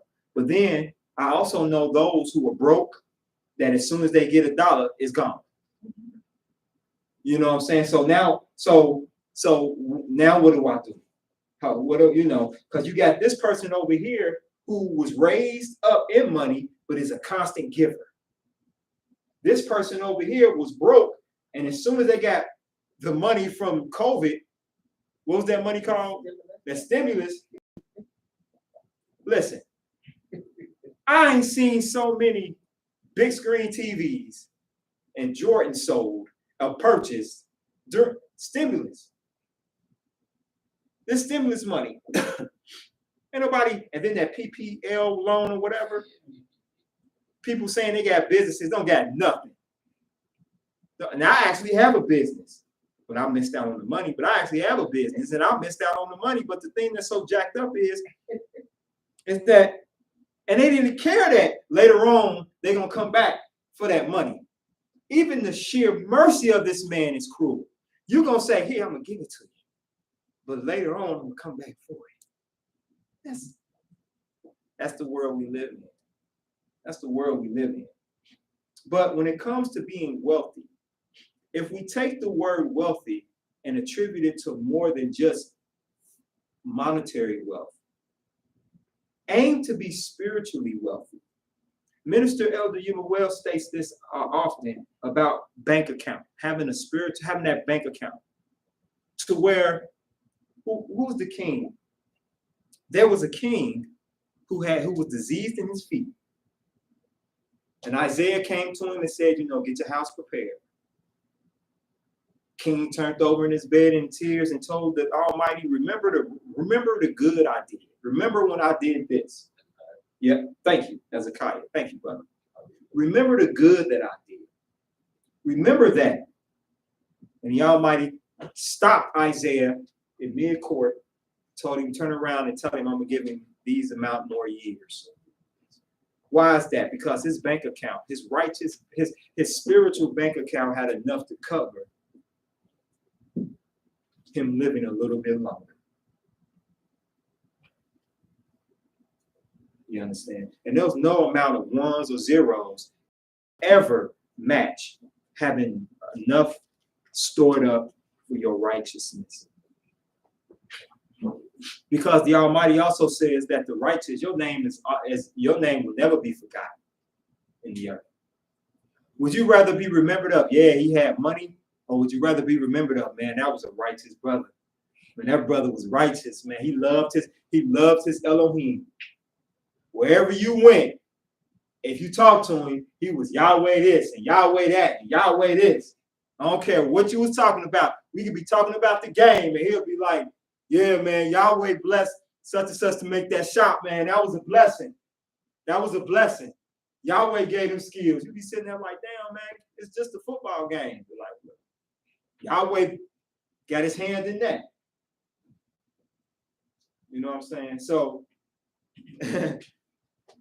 when it comes to wealth, wealth is not just money.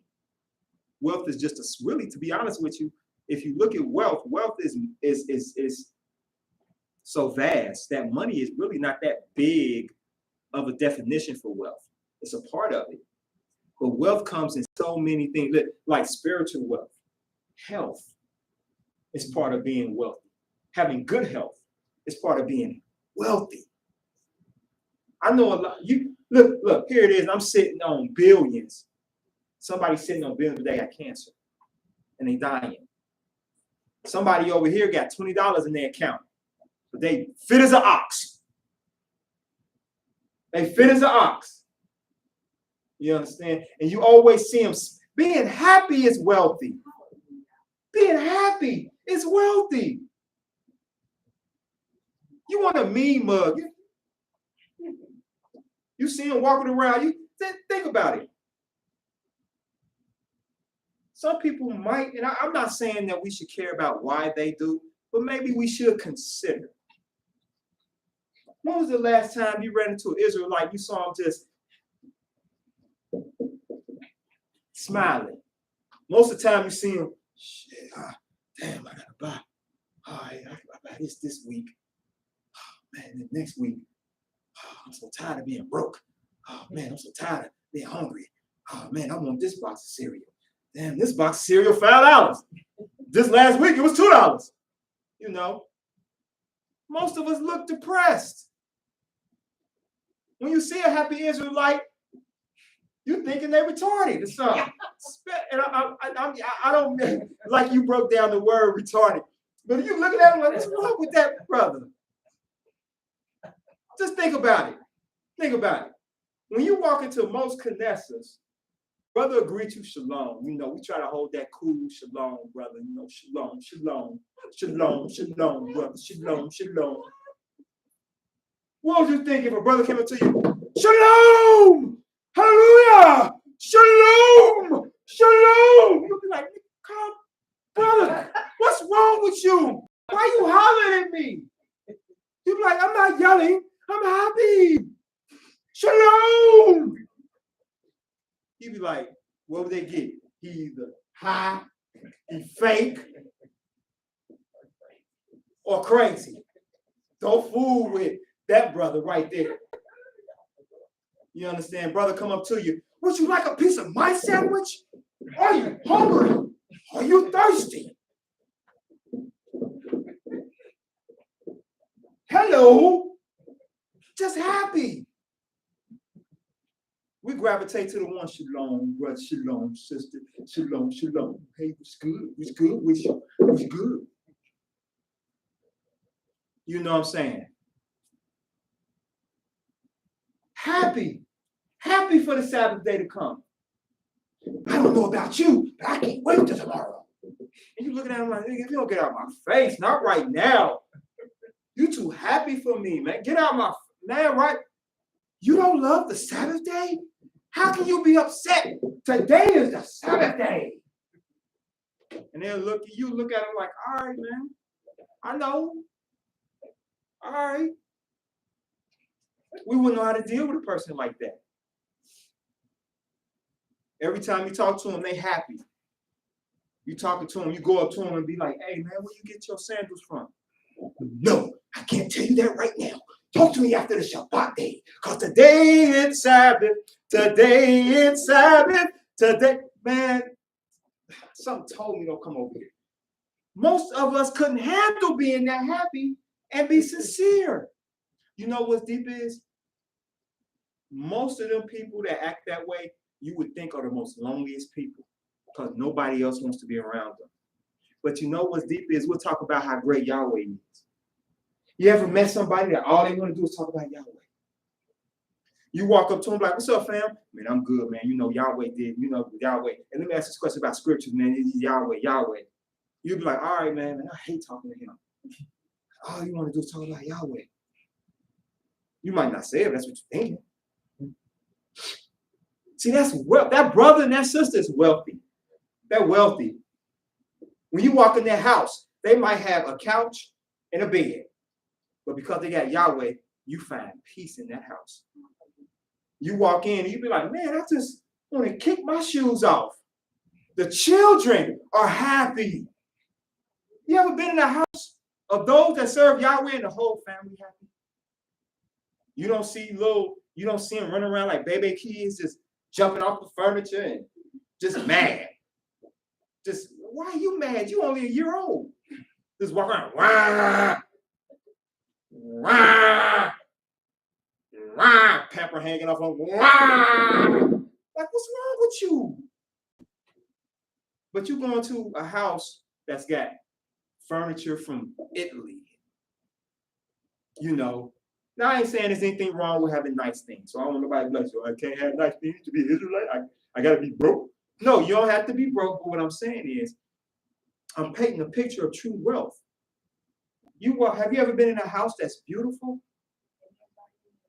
And everybody in there miserable. That's right, sis. Everybody in there miserable. You walk in, now don't walk there. Now take your shoes off here. No, you can't sit down. No, I don't have water. No, you can't do this. No, you can't do that. The children, they got their own corner to stand there. They can't play. No, little Jeremiah is not allowed to play in the living room. That's where my altar is. Okay, can we sit down and talk scripture? Do we have to sit here? Can we go on the porch? You don't want to talk scriptures on the porch.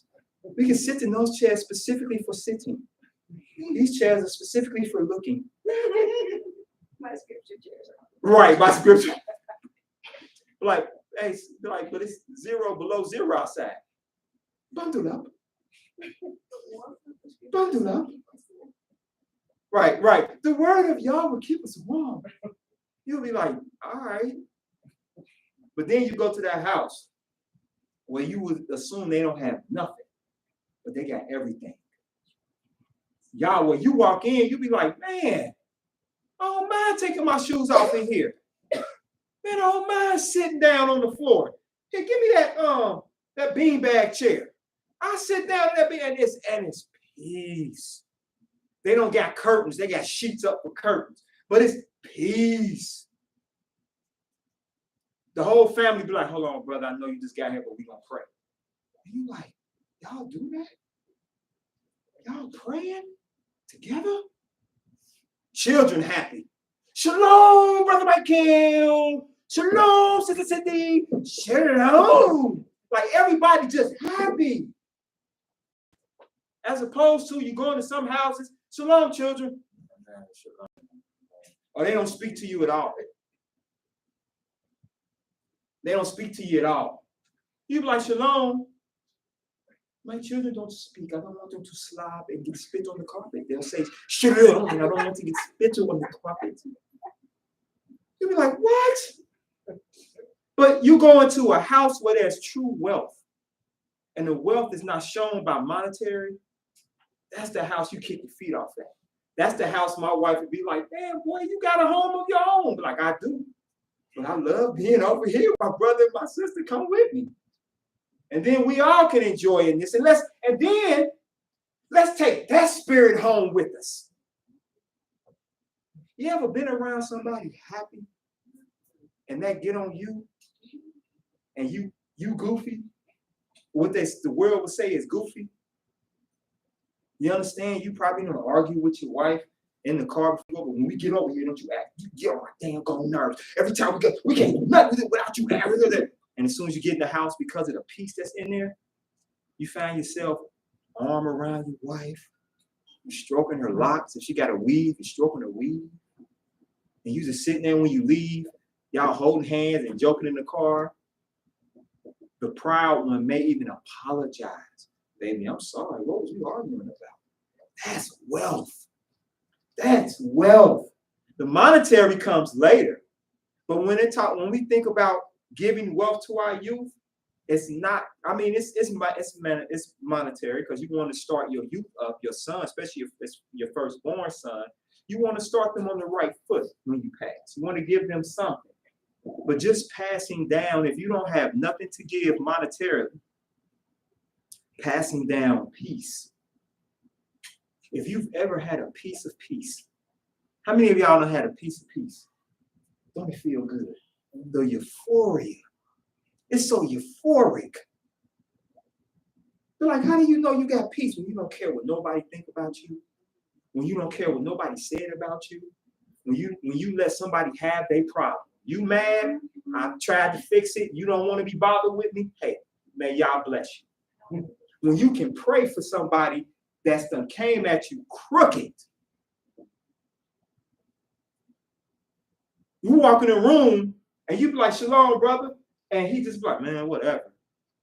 This is peace when you can go, may y'all bless you, brother. Peace. Not no, the whole time, he didn't speak to me. He didn't say nothing. I said hi and shalom. He didn't give me a hug or nothing. He usually speak to me. Yes, that's how you sound. When you act, he usually speak to me. He didn't say anything to me. Oh my goodness, what did I do? My lipstick? Huh? No, it's fine. He just didn't speak to me. But a man with peace is like, you ain't speak to me, maybe you're dealing with something. Hey, brother, you okay? Yeah, I'm good. Okay, brother, may y'all bless you. We'll talk when you ready to, brother, sister. Right, or not. Or we not. You know what hurts people the most is when you happy. That's true wealth. When you happy. Sometimes people just don't like you because you happy. That's their problem. I'm sharing my wealth. When I come in, here's the thing. When I come in, shalom, shalom, shalom, shalom, shalom, y'all bless you. I'm sharing my wealth with you. I'm sharing my wealth with you. If I come in for a hug, give me a hug. If you don't want to hug me, I understand it. I get it. That's fine. But if I come in for one, like, can I have a hug? As long as it ain't nothing inappropriate. Give me a hug. That's different. But if I be like, hey, shalom, hug back or shake my hand. Because I also, I'm going to be studying on, hopefully we can do this next week. I'm going to be talking about greetings. Different greetings have different meanings. One greeting that we do, the shalom, shalom, was in our culture followed by a kiss on the cheek. You kissed your brother. And it wasn't nothing where you was like, hi, shalom, shalom. It was like a masculine thing. Because when David kissed Jonathan, how many of us would have went to David and said, you a fag for doing that?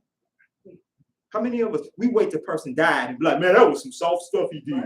No, do it to his face. Do it while his sword on his side. You understand? And those are just greetings. Nothing homo about it. That's just an intimate way of saying, I love my brother. I love my sister. Sisters did, and they still do it in the East.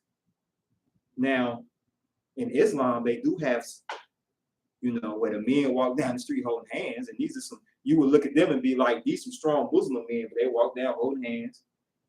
But it's just a form of intimacy. It's a form of showing that I love my brother. That I love my brother. But we're so far from our culture that we look at everything as homosexual. And it's not. That's how I show you I love you. I love you. You understand? Hey, Elder, go ahead. I'm sorry. When you was talking about if somebody, don't want to speak to you, don't let that negativity jump over on you. Be proactive and let them keep that. Don't let them share it. You know what you just shared? What? An example of wealth. When you can become that they call it that force field. Somebody come at you with something negative. You still smiling? Why are you so happy? Your children come in the room. You be like, good morning, I'm so happy to see you. And then your child give you that look. Okay, have a good day anyway. You understand? That's wealth. Now let me share a few scriptures. Turn to the book of Proverbs 22.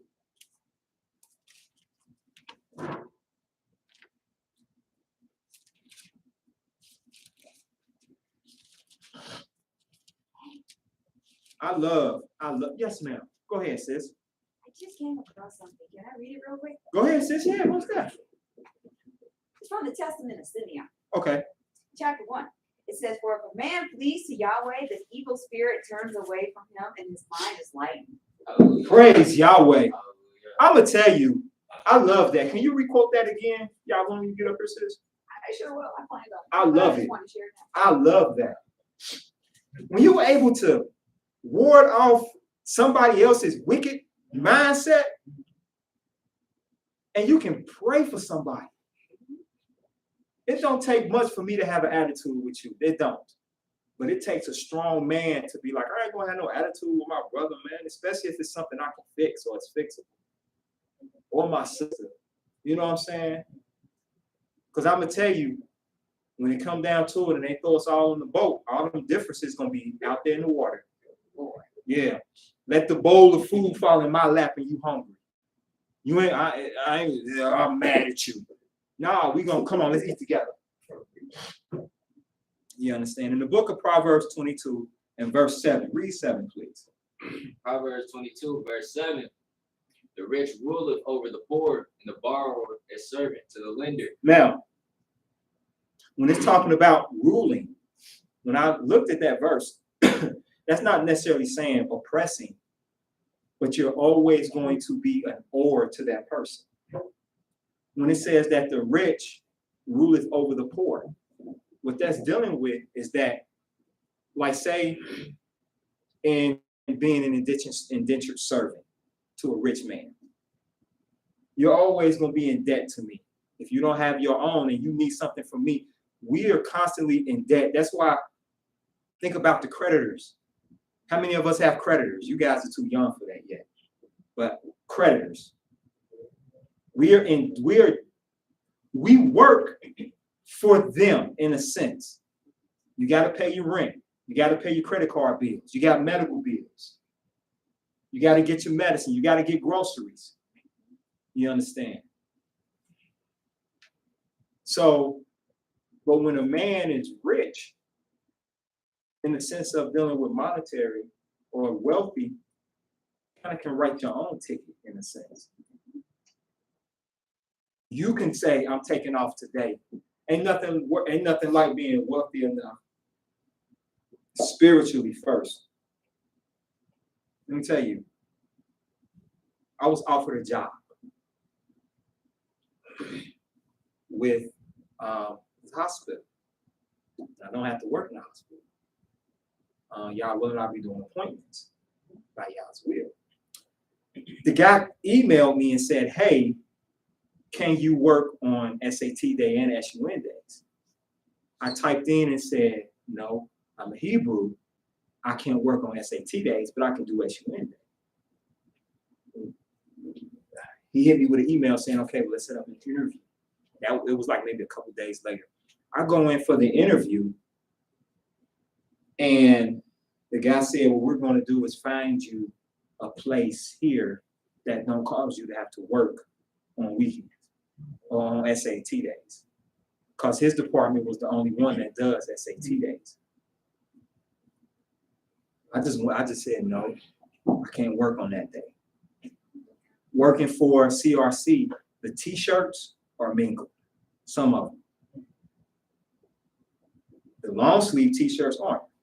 So if I work for CRC, guess what kind of shirt I'll be wearing? The long sleeve t-shirt. That's right, pull them up, pull them up. You know what I'm saying? There are things that can be done to where you can exhibit your true wealth. Now, this lesson isn't finished, praise Yahweh, but I'm gonna read this poem that y'all blessed me with. And because I'm dealing with wealth and greetings, how we used to greet each other.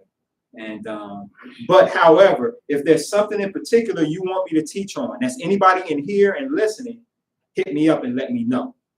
I don't mind teaching on anything. Now let me say this. I don't know what kind of sandals Moses wore, because you were asked that question. What kind of sandals did Moses wear, Mr. Israel? I thought you knew it. You know, I don't know what kind of sandals he wore, but if you have questions, even if you can't be here, you can hit me up and say, Mr. Israel, can you talk about this? All right. And then you got Elder Mr. Israel. That's why it's such a blessing. You got an elder you can talk to every day. When you go to school, you can talk to somebody. I didn't have that. Even though Elder Ezekiel with security when I was at Hughes. But he wasn't. He was always laid back and cool. But he was one you didn't mess with. He had his little curl. He'd walk around the school. He have on his. Where you going? I'm going to class. I ain't fooling with you, sir. And he didn't raise his voice. He wasn't one that was hollering and screaming. Where you going?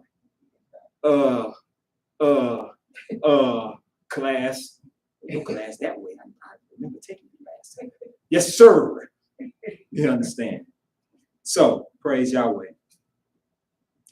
He carries us on the shoulders of his mercy. His will makes way for hope to shine.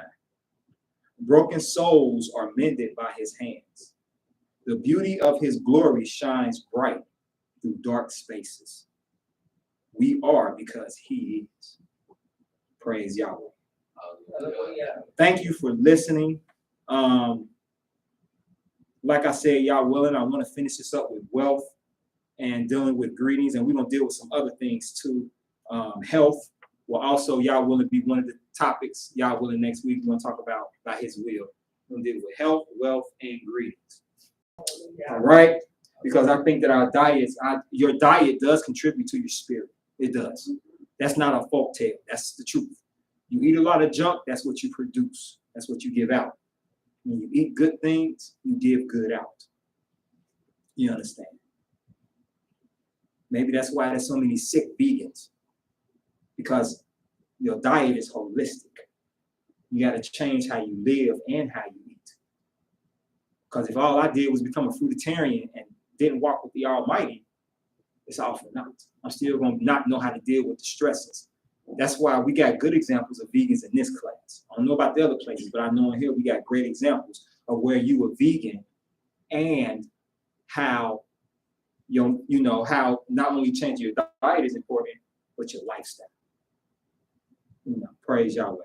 Well, with that being said, thank you for your attention. Thank you for indulging the conversation.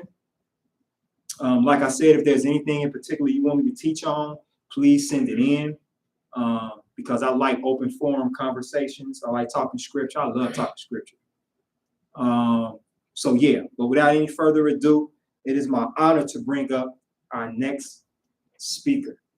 She is one of the phenomenal teachers that I've sat under, listened to. I haven't sat under her, but I listened to her. She's phenomenal. She's very animated. And her class is very enjoyable. And that individual that I'm talking about is none other than my sister, Mara Don. Let us rise. Praise Yah.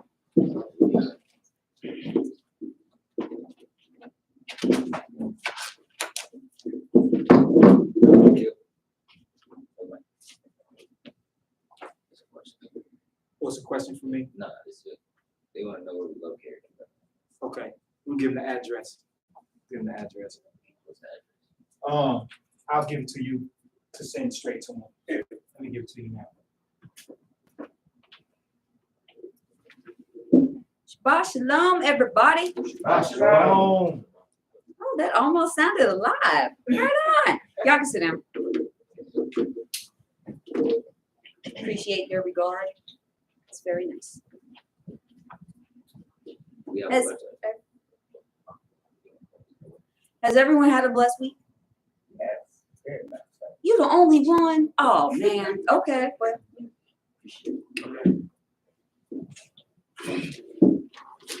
maybe I'll try it again because the brothers were occupied. Did everybody have a blessed week? Hallelujah. Oh, Yeah. okay. Then guess so. All right. Just saying. Give y'all his credit where it's due. Hallelujah. He wake us up every day. Why are we so hesitant to be like, yeah, y'all would bless me to have a good week? Yes. Say that. There were some problems and some hiccups, but you know what? We breathe through it, and we are here. Hallelujah. Hallelujah. Because we serve an awesome, awesome Elohim. From the days of old, even until now, he hasn't gone anywhere. We have gone somewhere. Y'all want to know where we went? We went astray. No, that is not the name of a side street.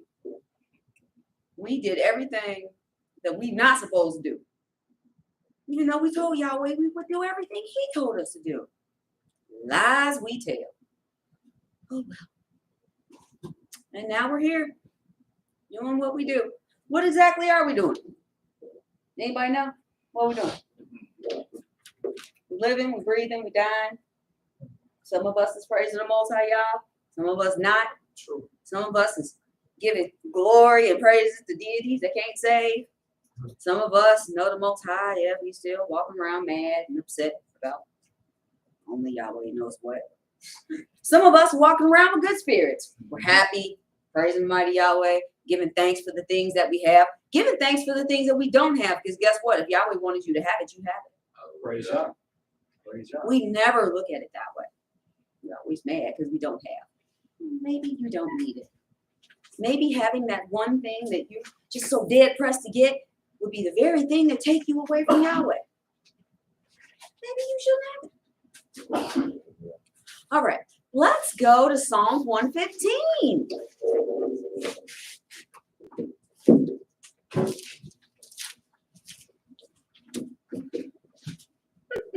Animated. That's what.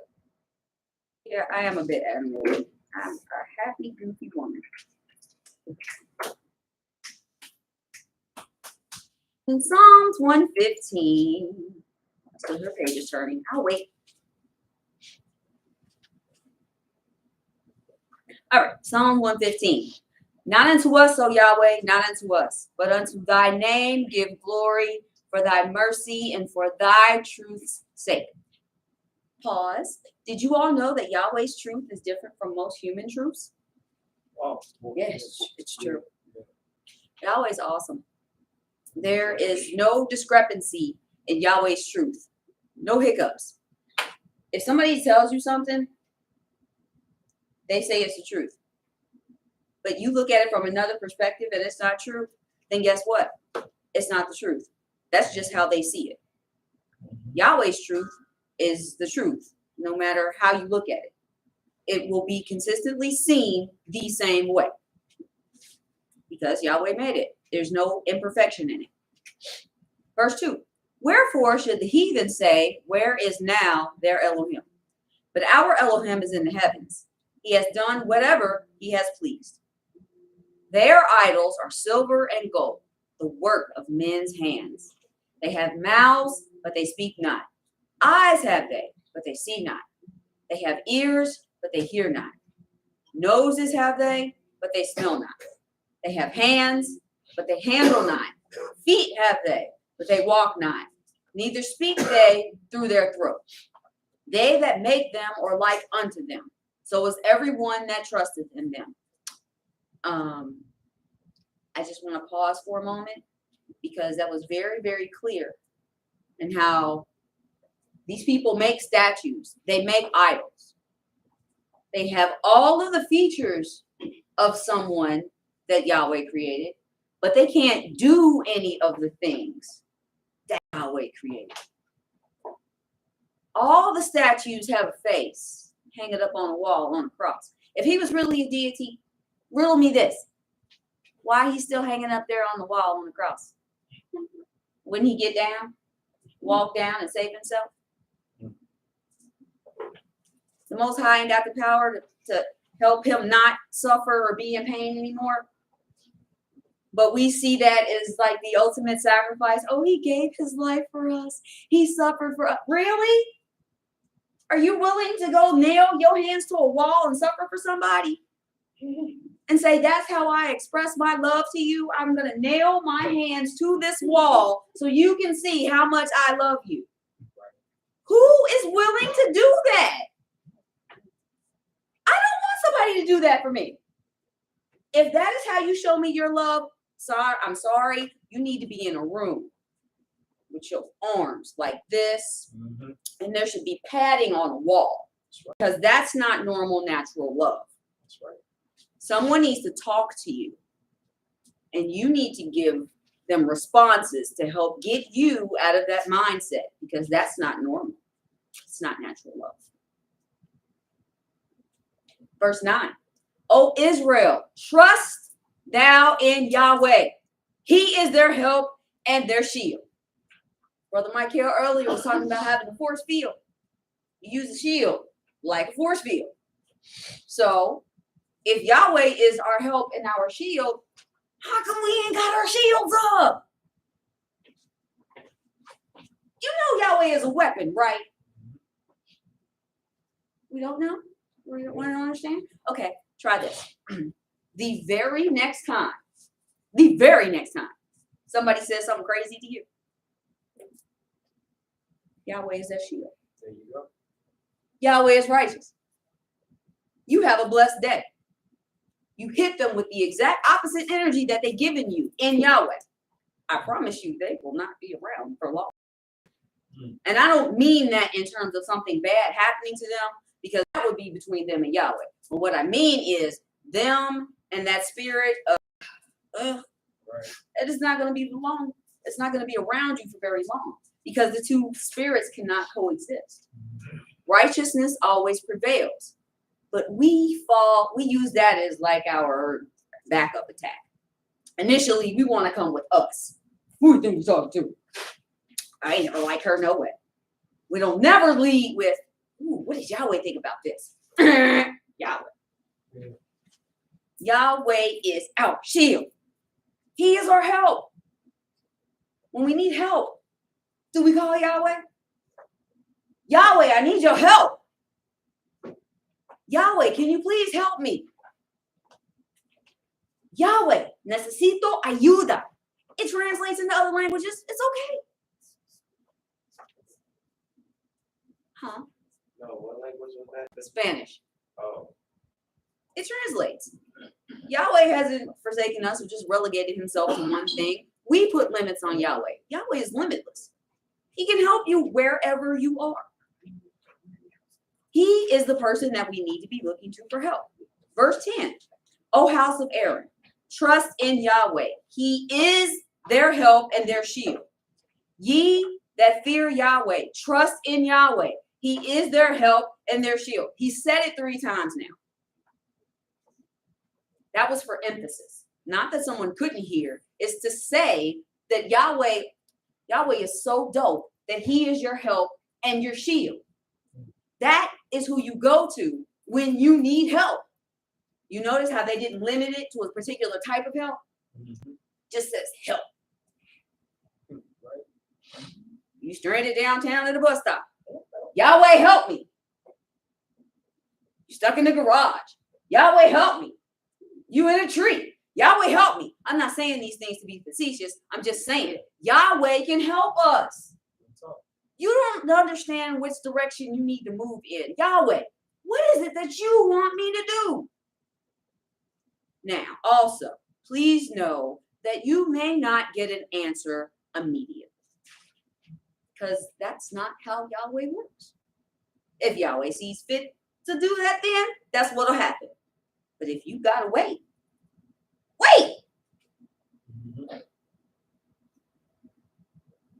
Yahweh, verse 12, has been mindful of us. He will bless us. He will bless the house of Israel. He will bless the house of Aaron. He will bless them that fear Yahweh, both small and great. The ants fear Yahweh. You know how I know that? Because they do exactly what Yahweh made them to do. You ever see an ant doing anything other than what ants do? No. You don't see ants just hanging out on bricks. Look at him, he carrying all that stuff. You never see that. Guess who does that though? We do that. Look at the nigga over there. You think he's righteous. She thinks she cute. She keep her hair wrapped. What is that? That's the type of stuff we do. She said shalom to me. Why? Really? You mad somebody said peace to you? Huh. That's how far removed from righteousness we are. It's true. We just mad every day for no reason. You got to work safely. Yahweh bless you to be able to put the gas in your vehicle to get you where you need to be. Do you show up with a happy attitude? No. You mad that you at work. Really? You made it there safely without incident and you mad? You mad that you got money to go to the grocery store no matter how expensive the food is, you still leave with a bag of food? You mad?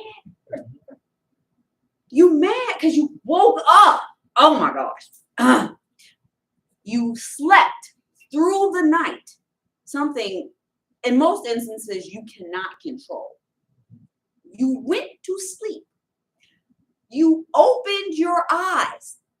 Not because you said, hey, self, it's time for you to open your eyes. You opened your eyes and you rolled over, got up, however your process works. You opened your eyes. Nobody came in your house in the middle of the night while you were unawares. Nobody busted you upside your head while you were unawares. No one robbed or burgled your house while you were asleep, unawares. You woke up and you're mad because you woke up. Because there's some things you might have to face during the course of the day. You're mad.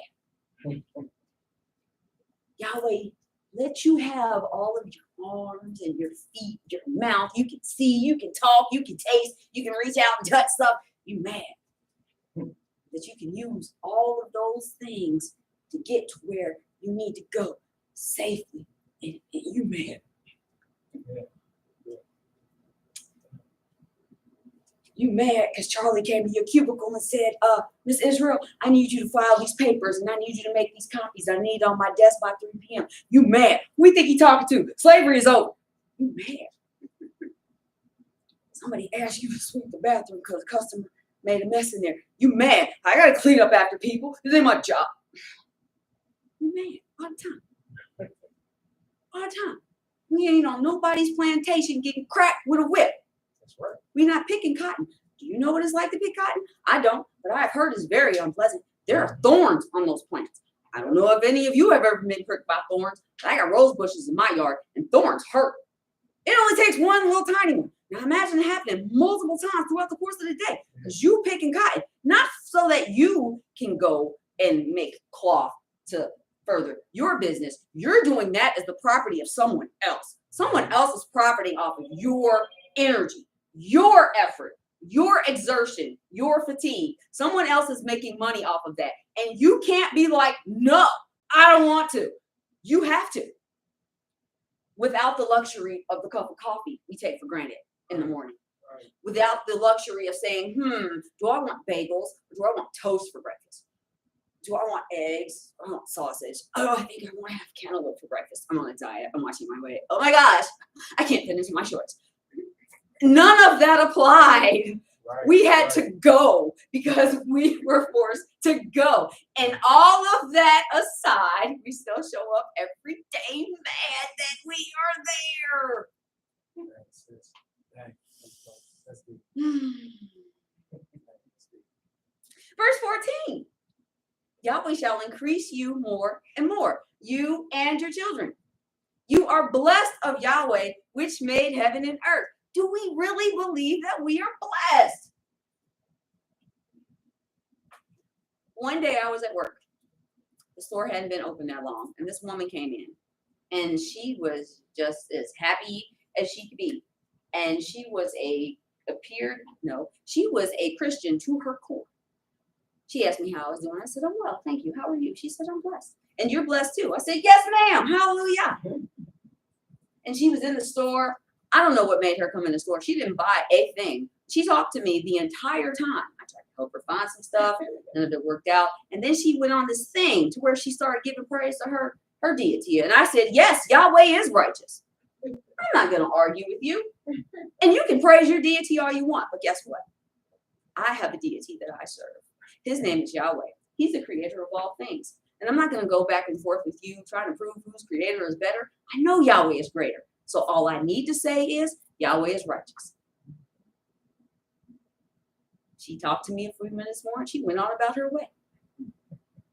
And while she attempted to bring glory to her deity and maybe perhaps get me to see her side, I don't care. Because the word of Yahweh came out of my mouth and that's what she heard. So to Yahweh goes the glory for that. I didn't respond when she asked me how I was doing. I did not say that I wasn't blessed because I don't believe that I'm blessed. I know I'm blessed. That's why I can say I'm well. a lot of people can't say that. I don't take credit for that. I give glory to Yahweh for that. Because Yahweh is righteous. Yahweh is worthy of the praise that he gets. I know where my blessings come from. And I'm not going to walk around mad and angry and complain. Yeah, there's stuff that makes me mad. I'm a human being. I experience things. But I'm not going to let that take precedent over the fact that Yahweh has blessed me. Ye are blessed of Yahweh, which made heaven and earth. The heaven, even the heavens are Yahweh's, but the earth hath he given to the children of men. Yahweh gave us a place to be. Wherever we are in this land, Yahweh gave us a place to be. Is Yahweh with us when we're there? Okay, you mad that you ain't got the biggest house on the street. Okay, is Yahweh there in the house that he blessed you to have? If you don't have your own house, you're staying with somebody. Is Yahweh with you in that room that you're in? If I'm standing in the corner because I misbehaved and that is where my punishment is, have I taken Yahweh into that corner with me? The dead praise not Yahweh, neither any that go down into silence. But we will bless Yahweh from this time forth and forevermore. Praise Yahweh. Hallelujah. All right. Now, I want to digress a bit and talk about a false deity. And I don't know if this is a particularly well-known deity, but wisdom was heavily on my mind. And so there is a false deity that they have attributed to reason and wisdom and also war. This deity's name is this. Athena. It is the Roman deity of reason, wisdom, and war. Supposedly, she sprang forth fully formed and dressed for war from her father's forehead. Her father was this deity here.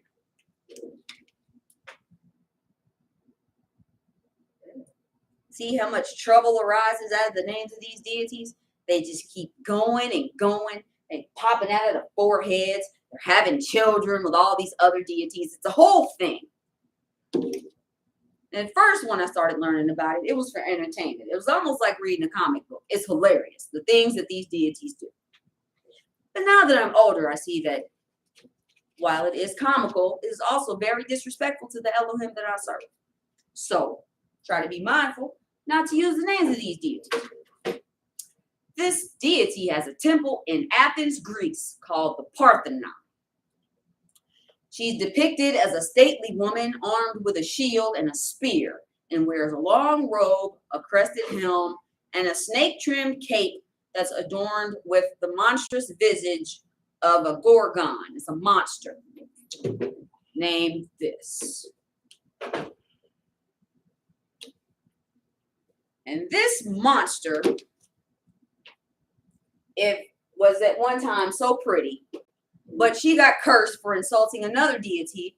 And now when you look at her, you will turn to stone because she got snakes for hair and stuff. It's a whole thing. Also, sidebar, there's another famous designer who uses that deity for his brand. Somebody named Versace. Yep. All right, so according to someone named Hesiod, the mother of this deity was the first wife of the deity I just showed. And while his wife was pregnant with his daughter, this deity, on the advice of two other deities, swallowed his wife. He swallowed his pregnant wife. And afterwards gave birth himself to this deity who came from his forehead. Another version is that someone split his head open with an axe, and this deity popped out of his head, ready for war with a mighty shout. See, it's ridiculous. Reads like a comic book. So moving on, we're going to go to Joshua chapter 24.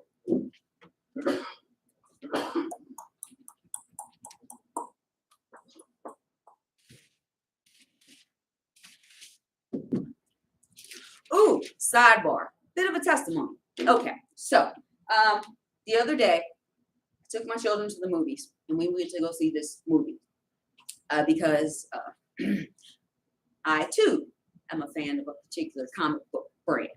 So we went to go see this movie. Here lately, I have never been so happy to know about Yahweh and his laws. Because this movie had all the things in it that would make a person insane. They're littered with the name of deities, littered with wickedness and spells and witchcraft and stuff. And again, I guess maybe depending on who you are, that's just regular television and it's entertaining. But while I was watching it, I was just like, y'all have mercy. You see all of this stuff and you haven't destroyed us yet. It's amazing.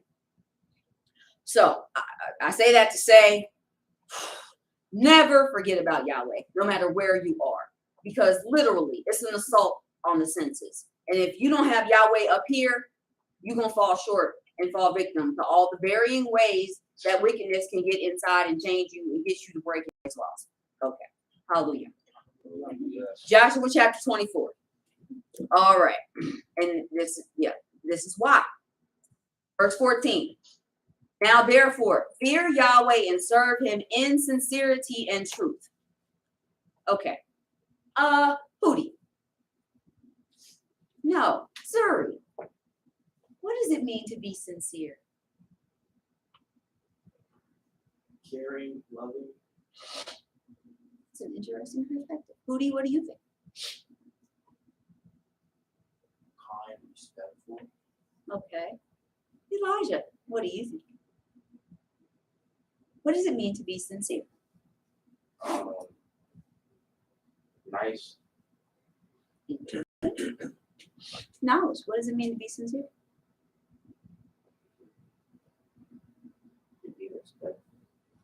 Wisdom, what do you think it means to be sincere? Kind and honest. Ooh. You're right. What do you think it means to be sincere? Genuine. Elder Nesha, what do you think it means to be sincere? True to your word. True to your word. Interesting. Elder Yam, what does it mean to be sincere to you? Well, it can mean a few things, especially honest, Mm-hmm. truthful, Mm-hmm. having your integrity about it. Mm-hmm. It's a few things. Okay. One of you. Michael? Being genuine. And true stuff. So, Hootie, if you're serving Yahweh in sincerity, by the definition that you gave me, what does that mean to you? Respect, laws, Okay. Serve him in sincerity and in truth, and put away the deities which your fathers served on the other side of the flood and in Egypt, and serve ye Yahweh. So before the flood, they were serving deities. There was a flood. Yahweh wiped away that portion of wickedness. More wickedness sprang up. We find our ancestors in Egypt. Guess what? Still serving deities.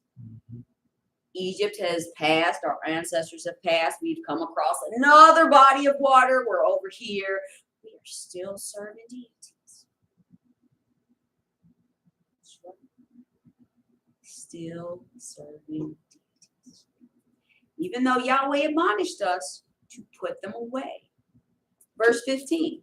And if it seem evil unto you to serve Yahweh, choose you this day who you will serve, whether the deities of your fathers served that were on the other side of the flood, or the deities of the Amorites in whose land ye dwell, or in our cases, the deities of the Americans in whose land we dwell. But as for me and my house, we will serve Yahweh. Hallelujah.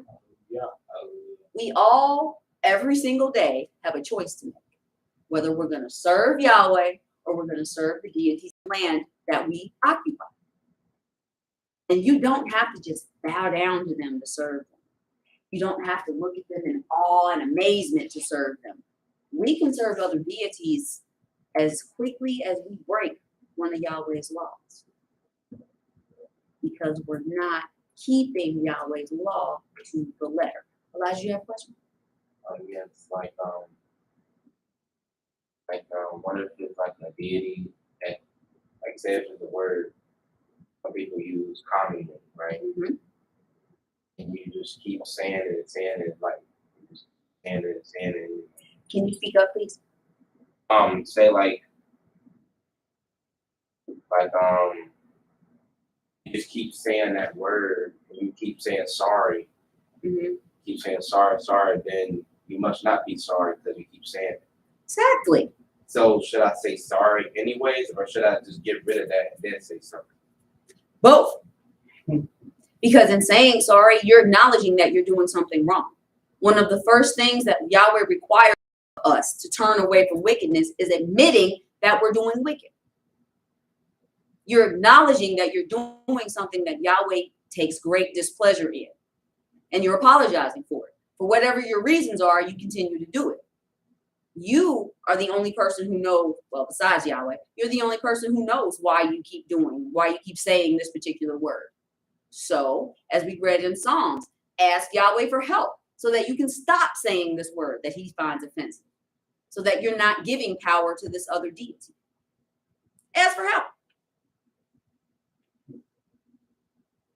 Okay, so, that was Joshua chapter 24. The last verse I read was 15. Yes. No problem. Verse 16. And the people answered and said, Elohim forbid that we should forsake Yahweh to serve other deities. For Yahweh, our Elohim, he it is that brought us up and our fathers out of the land of Egypt from the house of bondage, and which did great signs in our sight, preserved us in all the way wherein we went, and among all the people through whom we passed. I just want to pause, because this is still happening today. Yahweh is still preserving us. Everywhere we go, we are passing by and through all different types and manners of people. And Yahweh is still preserving us in and amongst those people. And as the news will clearly show you, there are some people who don't have that protection,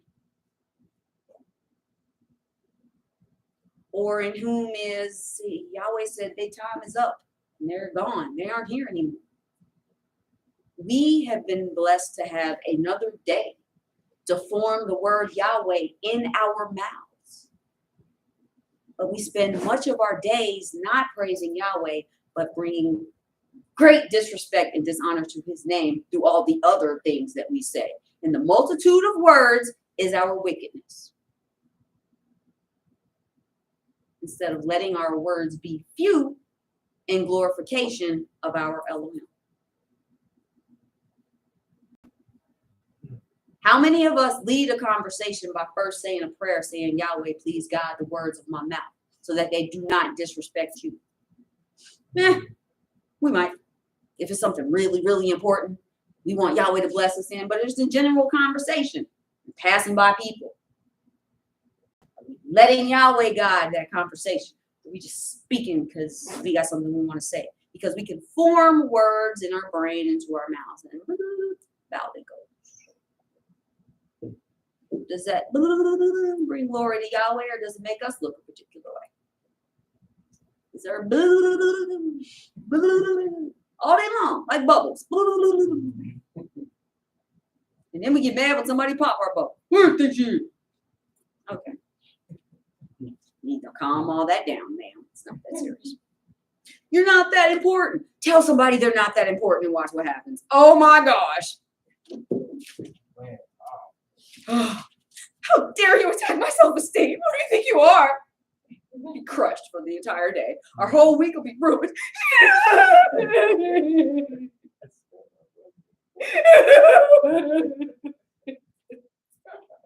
I've worked really hard to be who I am right now. And you're infringing on me. How dare you? Seriously. Exactly. No, you're not important. Let somebody not yield for you when you're trying to get on the exit. Oh my gosh. You would think somebody just like carjacked you or something. They wouldn't let you go. Seriously? It's okay.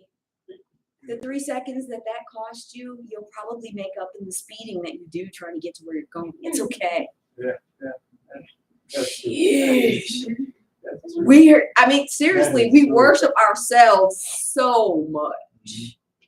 Even in the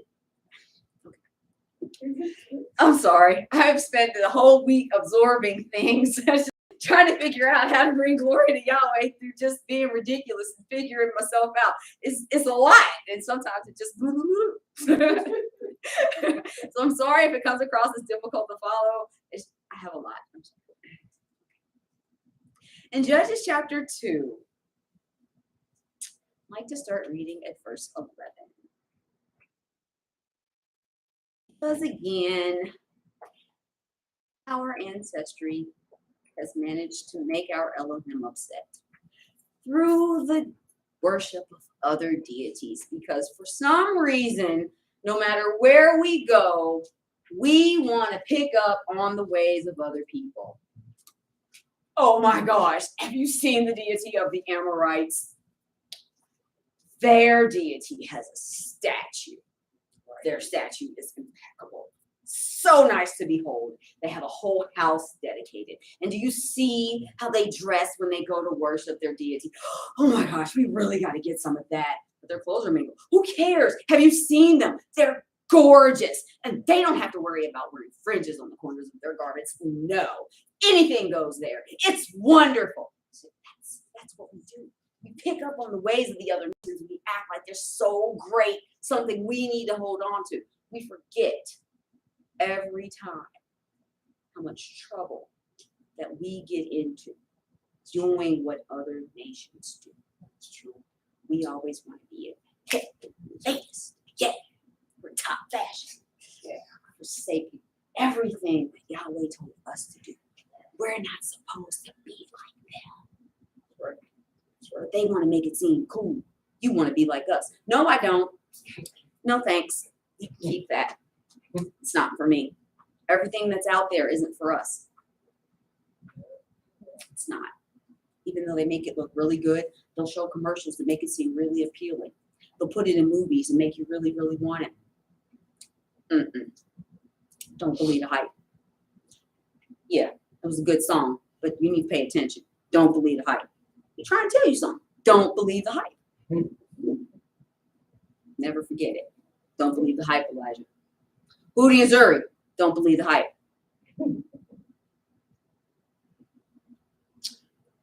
Verse 11 in Judges chapter 2. And the children of Israel did evil in the sight of Yahweh and served a deity. And they forsook Yahweh, Elohim of their fathers, which brought them out of the land of Egypt, and fathered other deities of the deities of the people that were round about them. And they bowed themselves to them and provoked Yahweh to anger. See? Every time. Every time we're trying to get fly, we go to the store, we talking about we want those. You can say swooshes, it's okay. That's the name of the symbol. It's swoosh. You don't have to say the name of that deity. It's all right. If you want to go out and you want to be fly, you want to look like the boys, you want to be as cute as the girls on the block, do it with regard to Yahweh. Yahweh comes first in everything. That's what's going to carry you through life. Yes, wealth is a weapon. Yahweh is a bigger weapon. You don't remember that until it's too late and something really bad happens and we're going to pull it out. Yahweh! Use it for everything. Use that as your shield all the time. Then you don't ever have to pull it out Because Yahweh already know where your spirit is at. He already know where your head is at. He already knows that person is going to follow me. No matter where they are, no matter what they're doing. They are going to lead with me. Not themselves. They fell back. They let me take the driver's seat. They lead with Yahweh. But we didn't. Verse 13. They forsook Yahweh and served this deity and another deity. Because the deity of one group of people wasn't sufficient. No. They had to go and serve another one too. And the anger of Yahweh was hot against Israel. Okay. Has anybody ever been so mad that they were physically hot? Like the temperature of your body rose because you were just that angry? Now multiply that by a bajillion, and then you may have an inkling of understanding for how Yahweh felt, watching the people that he chose serve another deity. That anger has not gone away, hence us being here in this country under the conditions with which we live now. And Yahweh hasn't even shown us hot anger yet. He's just showed us, oh, y'all getting on my nerves. I'm gonna touch him. He ain't showed us hot anger yet. We haven't seen Yahweh hit the Americas with any serious curses. We only been seeing little bits of stuff.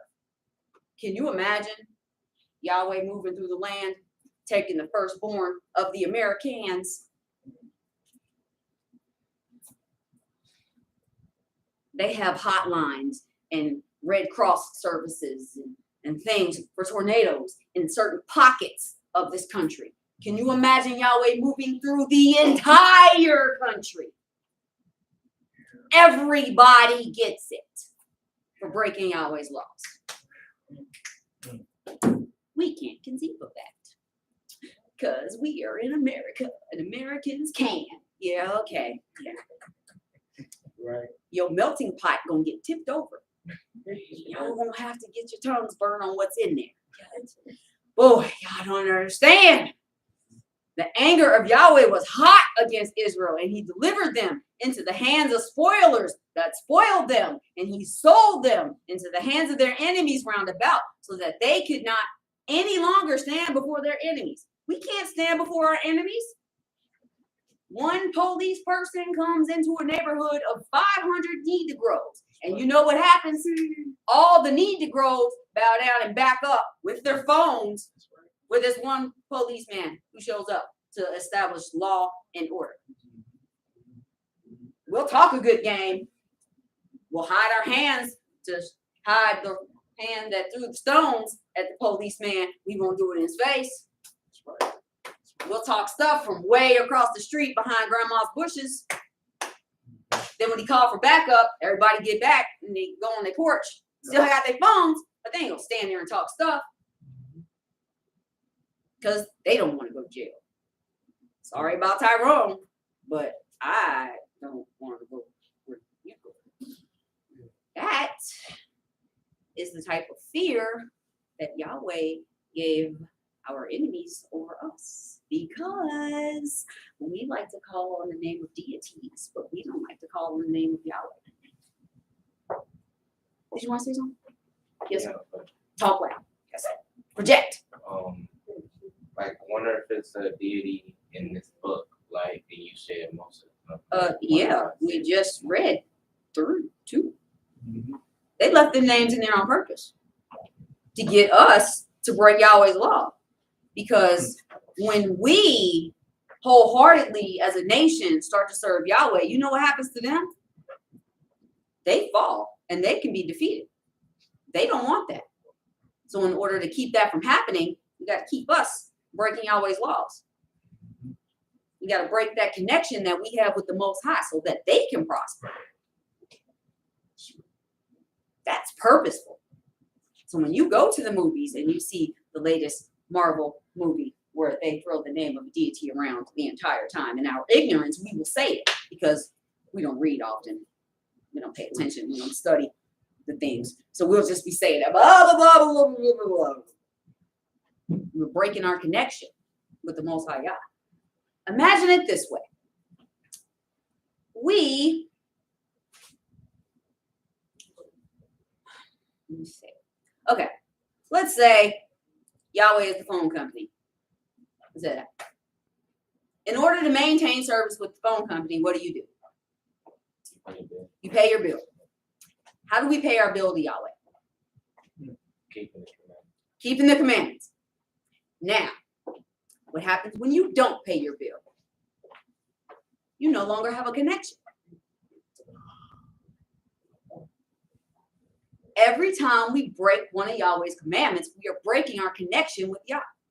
Why would he keep us connected if we're constantly breaking his laws? So if you keep people very distracted in many ways from connecting, then you just got a bunch of random people out doing stuff that will never, ever, ever get them close to Yahweh, so that he will not be their help and their power and their shield. It can keep you from the wickedness of the world around us. We got to pay our bill, people. And the only way to pay that bill is keeping the law.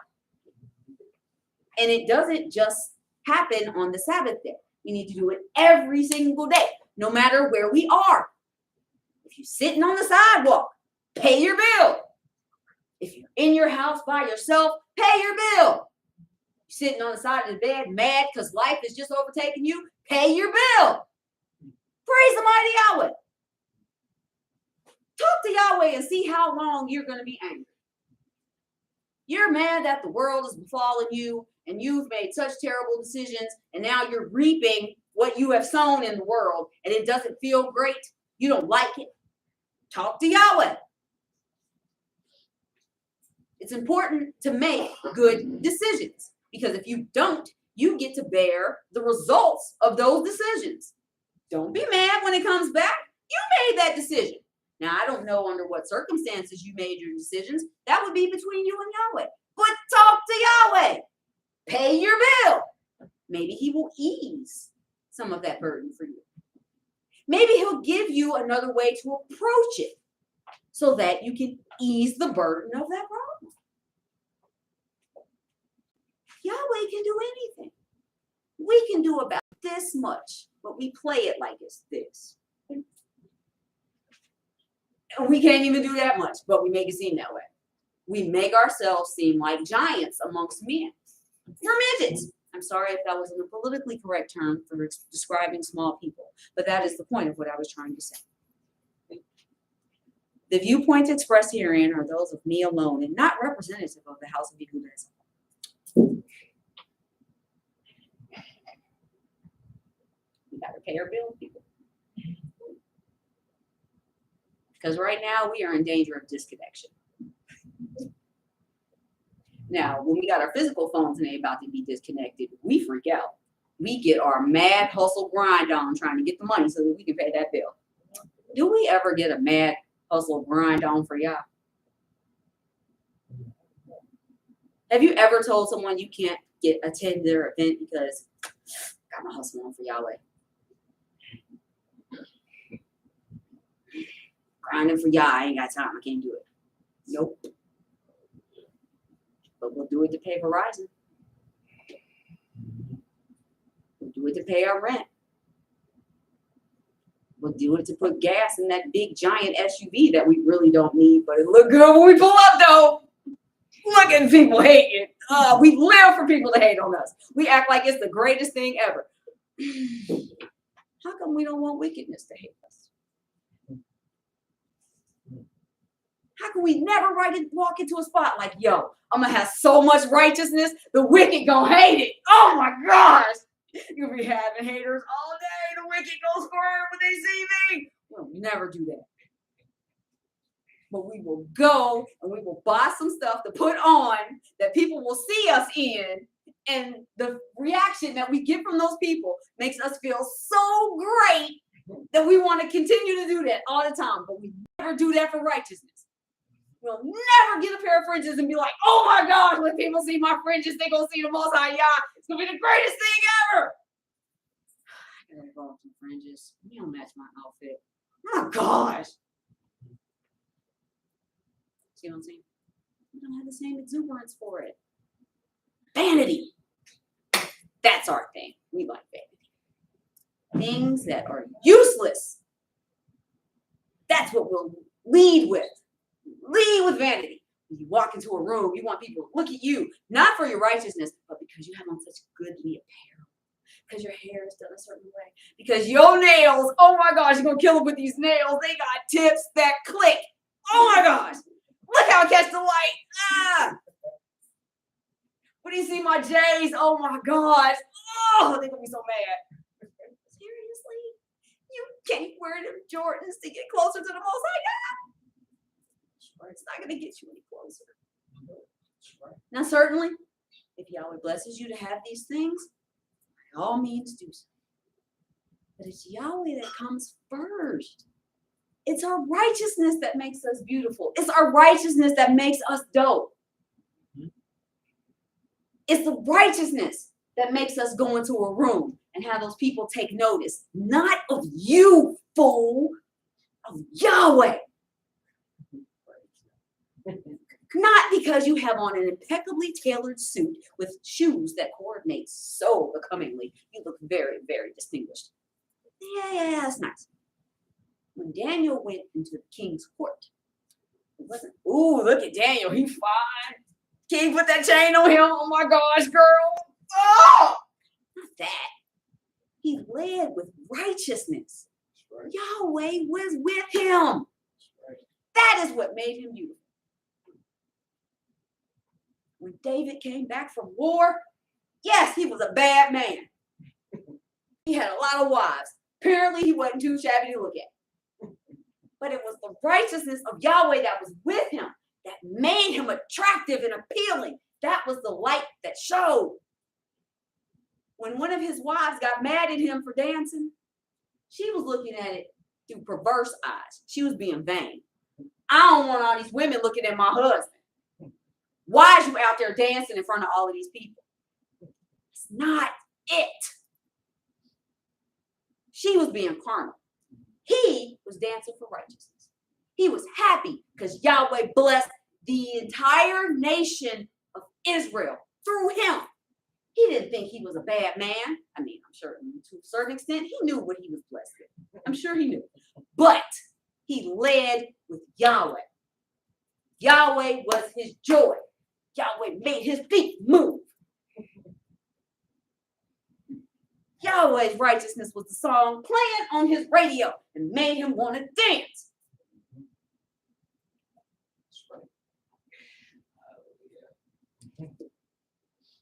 But we are very carnal, and we don't see Yahweh in things. We see the vanity of it. And every time we look at things through carnal eyes, we will never reap the true benefits of Yahweh's righteousness because we haven't paid our bill.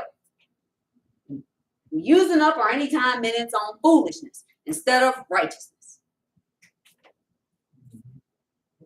And that's just what it is. Hallelujah. Hallelujah. Let's go to Ecclesiastes chapter 8, verse 17, please.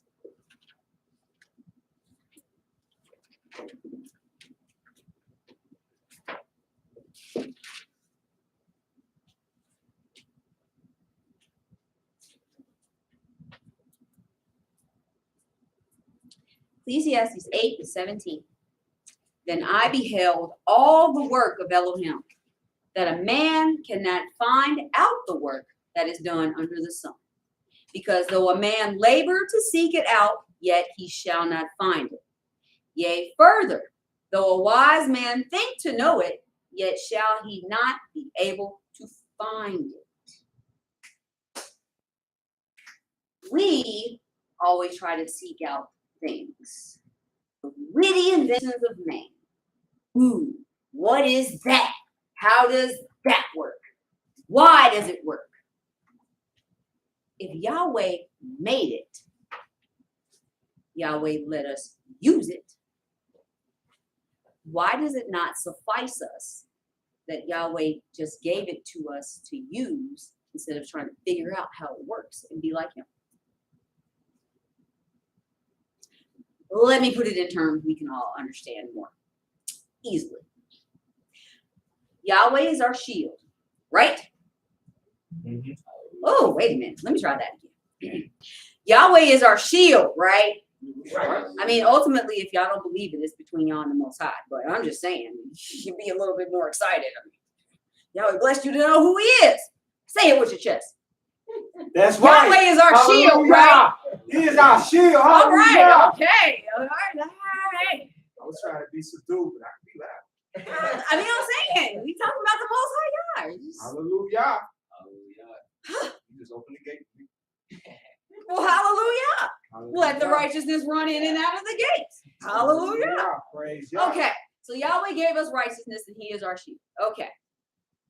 Instead of trying to figure out why Yahweh does what He does, how Yahweh does what He does, just let Him do it. Teach. Doesn't matter how He does it. You don't need to know. Just know that you have the ability to use it. Teach. You don't need to know how the connection is made to the phone from the tower. Don't worry about it. Just know that you can use the phone. Yahweh, Teach. I need your help. Hallelujah. Yahweh, can you bless me? That's right. Yahweh, can you show me this? It doesn't matter how the wires are crossed. Doesn't matter how He built the poles and got the wires to the poles in the neighborhoods. None of that matters. Just know that you have the availability of the resource. Praise Yahweh. You know it exists. Some people don't. Hallelujah. That's right. That's right. Some people have been so ingrained and entrenched and taught to thought and think about these deities. They don't know anything of Yahweh. There are people who have the name Israel for their first or last name and do not know why. That's true. That's true. I met a man at my job. His first name was Israel. He didn't look like me. He wasn't of the nation of my people. His first name was Israel. Was he white? No, he was Hispanic. He is the second Hispanic person I've met. Nope, third. Third Hispanic person I've met with the first name Israel.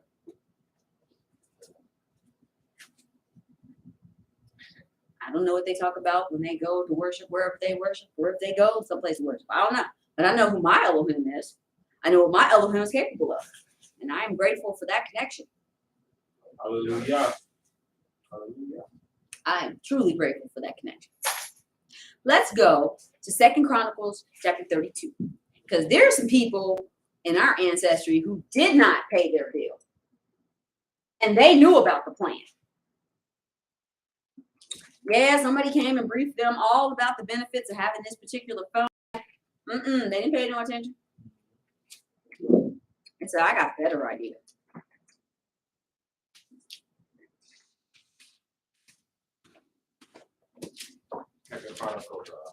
Second Chronicles chapter 32.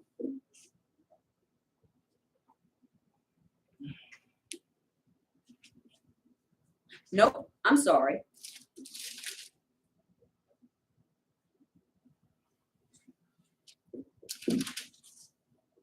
Oh, yeah, okay. All right, sorry. 33. 2 Chronicles chapter 33. I want to go back that far. Chapter 33.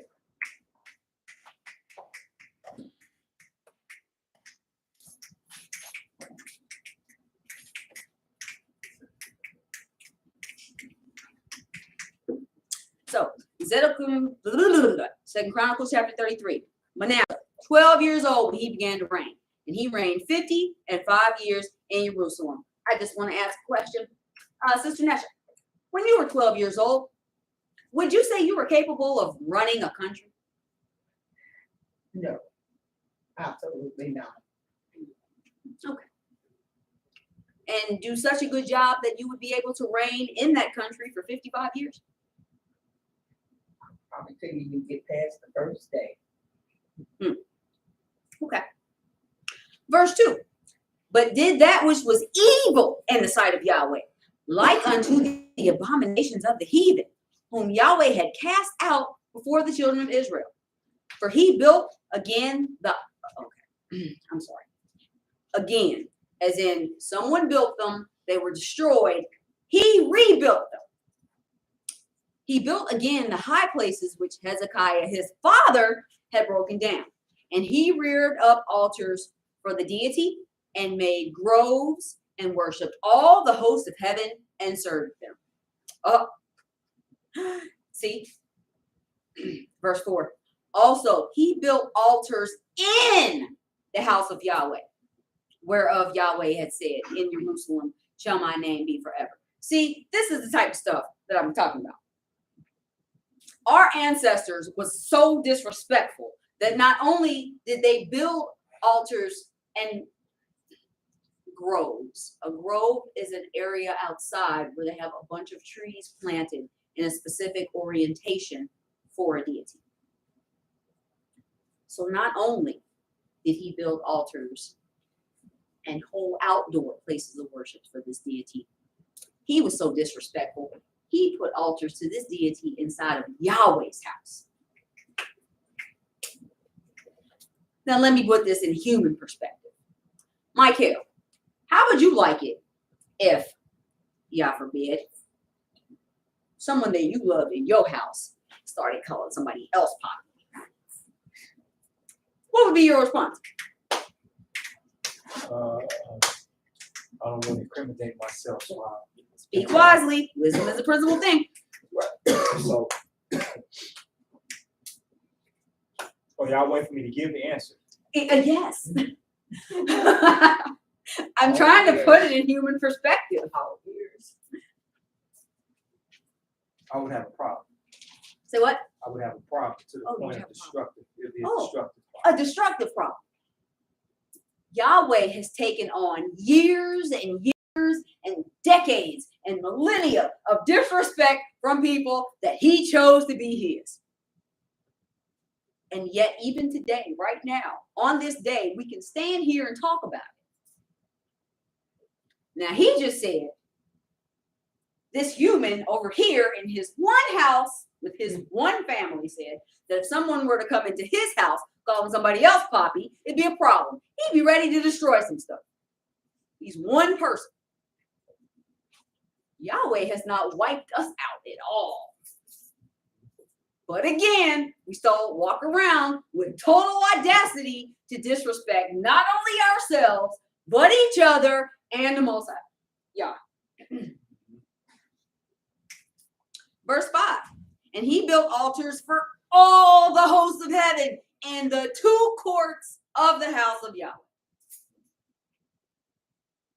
Not just one of the so-called deities of the heavens, but all the deities of the heavens. See, when Israel do stuff, disrespectful or not, we go hard. He just complete and utter disrespect to the Most High Yah in front of everybody. Like, we never hide our shame. We don't ever do it in small places where people can't see it. We put it on the stage for everybody to see. Everybody saw his disrespect of Yahweh. So if he was so disrespectful of Yahweh, what would make anybody else want to serve Yahweh? What would make somebody want to come to Jerusalem and be like, Yahweh is the greatest, but in Yahweh's house, they got deity temples, deity statues in Yahweh's house, the place, mind you, Yahweh chose to be there. And this person said, so I got something better.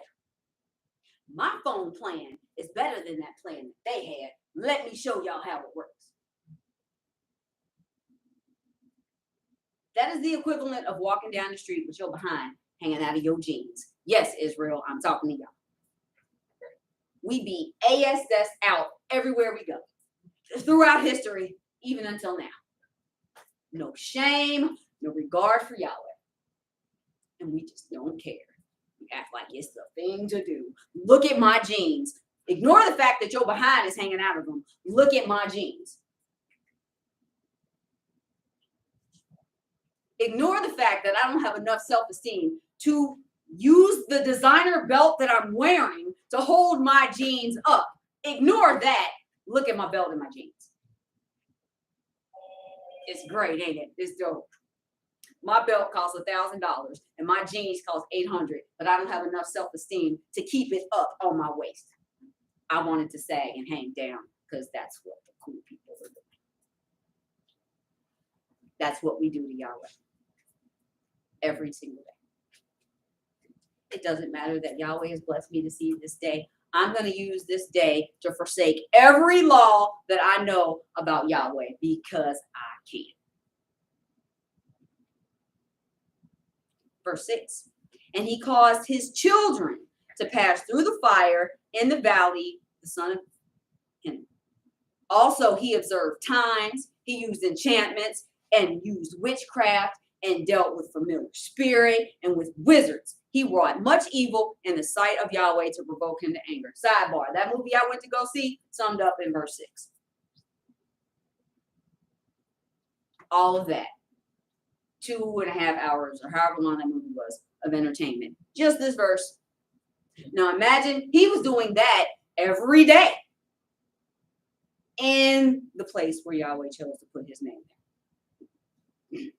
And he said, a carved image, the idol which he made. How disrespectful. Your father taught you about Yahweh. You grew up in the king's house. You knew what the laws were. You saw the priests overseeing the things in the temple. You knew how things worked. But you were like, nah, I got this deity that I want. Well, I have these deities that I want to serve, and they're better than Yahweh. Forget Yahweh. I'm going to make my children pass through the fire for this deity.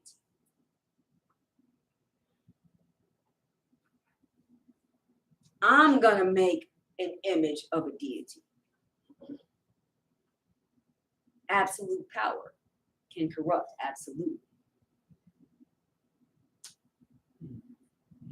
He made a carved image. I don't know if he actually did it with his hands or he ordered somebody to do it. The point is, the instruction went out and he did it. And it was blatantly disrespectful to the Most High. He set a carved image, the idol which he made, in the house of Elohim, of which Elohim had said to David and to Solomon his son, in this house and in Jerusalem, which I have chosen before all the tribes of Israel, would I put my name forever.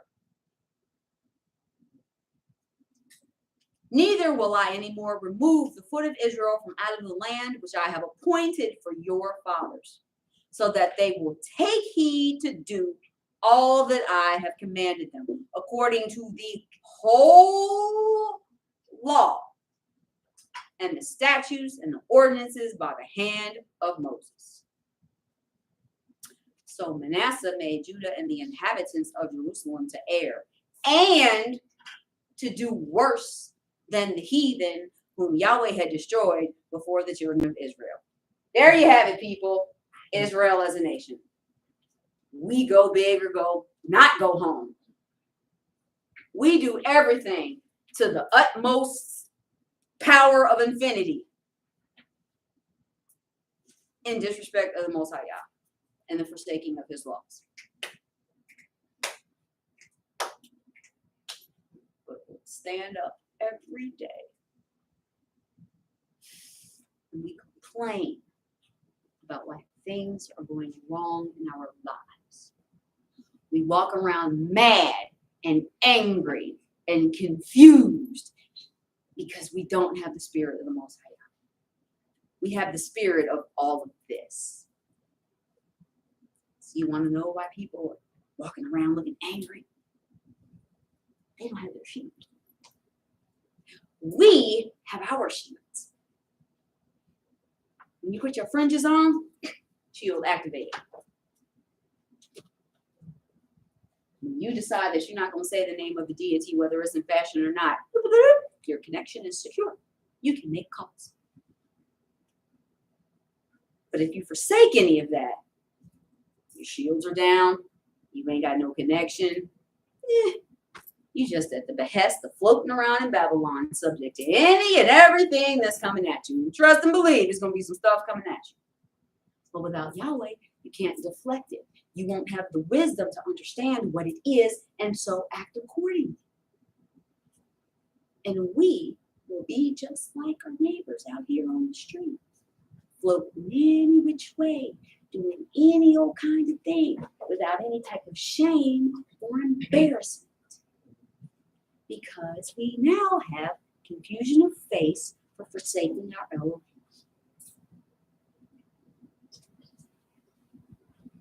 It's a real serious thing, people. But,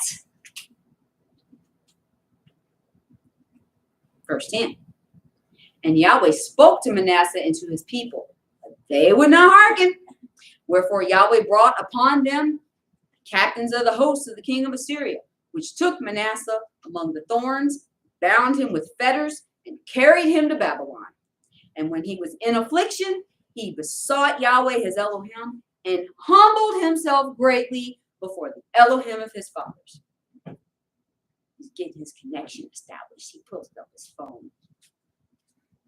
And he prayed unto him, and was entreated of him, and heard his supplication, and brought him again to Jerusalem into his kingdom. Then Manasseh knew that Yahweh, he was Elohim.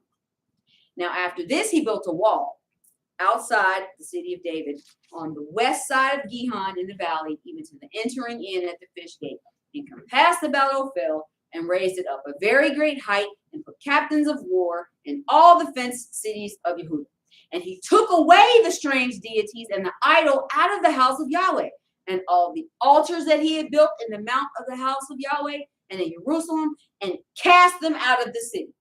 And he repaired the altar of Yahweh, and sacrificed thereon peace offerings and thank offerings.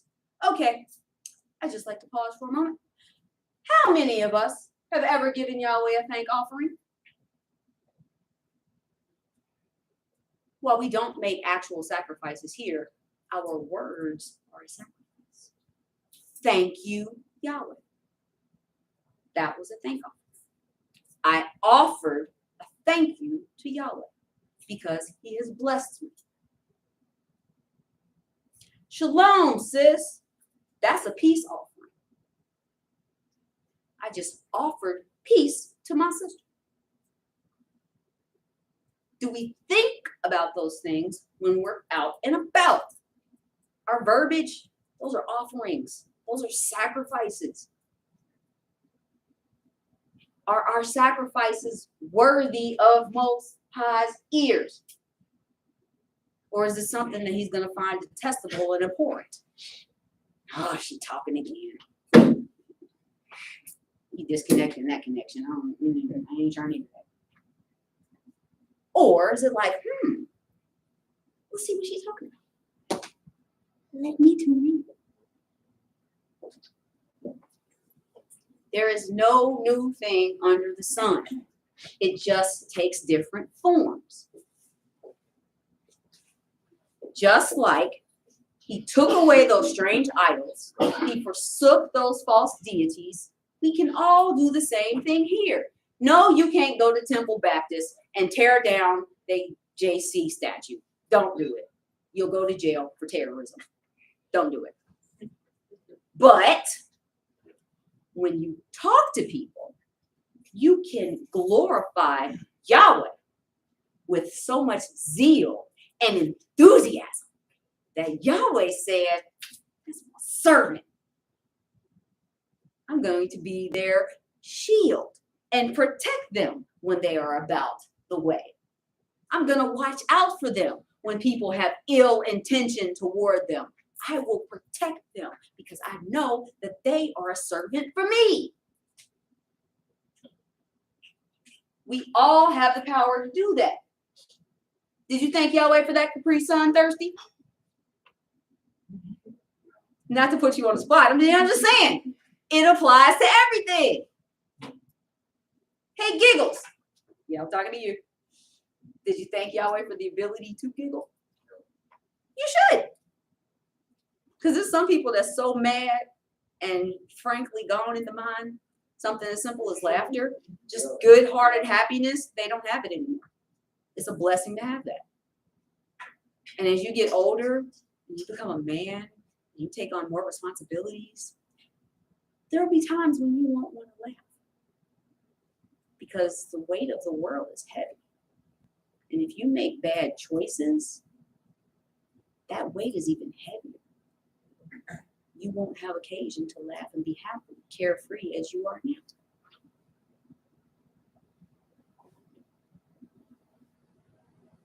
It all relates to Yahweh. Everything. And if we forsake him in the smallest way, that's a chink in our shield. And we are subject to be attacked by any one of the numerous ways that wickedness happens. We need to protect that connection. And even though Manasseh did all this wickedness, Yahweh still had mercy on him. Verse 16. He repaired the altar of Yahweh and sacrificed thereon peace offerings and thank offerings, and commanded Judah to serve Yahweh, Elohim of Israel. Nevertheless, the people did sacrifices still in the high places, yet unto Yahweh their Elohim only. Okay, see, there's the other thing too. A lot of times people do what they see done. And so even though he spent all this time serving these other deities, then he repented, turned around and served Yahweh, it still had an effect on other people. There are lots of people who don't like change. They didn't necessarily see the fact that he wasn't serving these deities anymore as a good thing. They wanted to continue doing that. Again, which is why it is important that we watch the offerings that we elicit from our faces. Because people sometimes forget what you say, but they don't forget how you made them feel. And if you say something to somebody that moves their spirit in a particular direction, it may be a direction that's disrespectful to the Most High God. And even though you stop being mean and wicked or whatever you are that doesn't give glory to Yahweh, when you stop and turn around because you realize that it was wrong, the people that you've affected by your actions may not. That blood could be on our hands.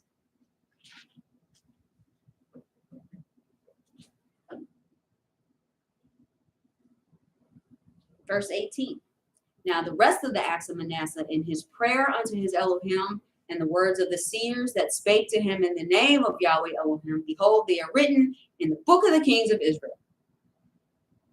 His prayer also, and how Elohim was entreated of him in all his sin and his trespass, and the places wherein he built high places and set up groves and graved images before he was humbled. Behold, they are written among the sayings of the seers. So Manasseh slept with his fathers, and they buried him in his own house. And Ammon, his son, reigned in his stead. And yeah, he did that which was evil in the sight of Yahweh too. He did what his dad did. Now, when we're out in the world, what are we showing people? Granted, our acts may not be written in a book, but trust me, people are watching. Yahweh is making note of the things that we're doing and not doing.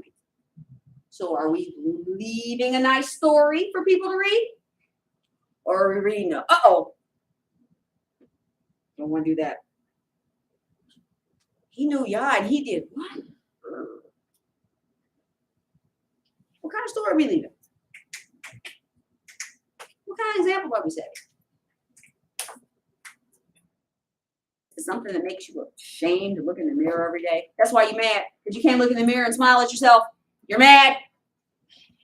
Thank you. So rather than internalize it and get yourself right, you vomit it all, your negativity out on the world. I'm angry. Don't talk to me. Hi, how are you? Yeah. You can't even form sentences anymore. What kind of spirit is that? And they serve who? Why? JC makes me happy. I don't serve that. You know what I'm saying? Yeah, fringes too. Dang, it's messed up. How does Yahweh get glory in that? He doesn't. That's what I'm saying. You gotta keep that shield strong. Otherwise, the wickedness will permeate. never know how it might get you. So I was reading in the Testament of the Patriarchs, and there's a lot of wisdom to be learned in there. So I want to read out of the Testament of Levi. Some people pronounce it Levi.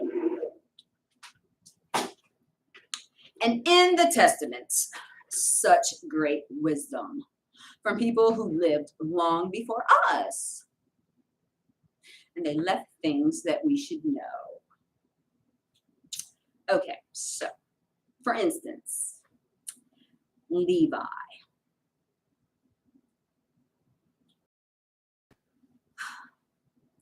He was talking about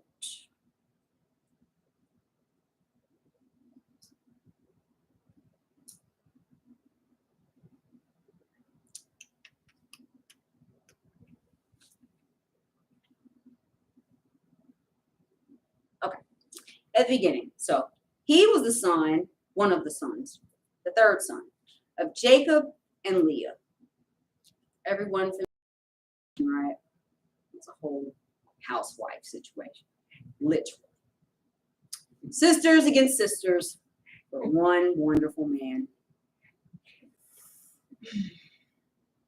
All right, so he had a total of, I don't mean to be disrespectful when I say it like this, but I'm saying it like this in order to paint a more clear picture of the situation that this was. Again, I don't say this to be disrespectful. He had 4 baby moms. They were all in a cohesive relationship. It wasn't scandalous, but there were 4 women, 1 man. Turns out that the handmaids that the sisters had were also sisters. Isn't that exciting? It's what good dramatic television is made of.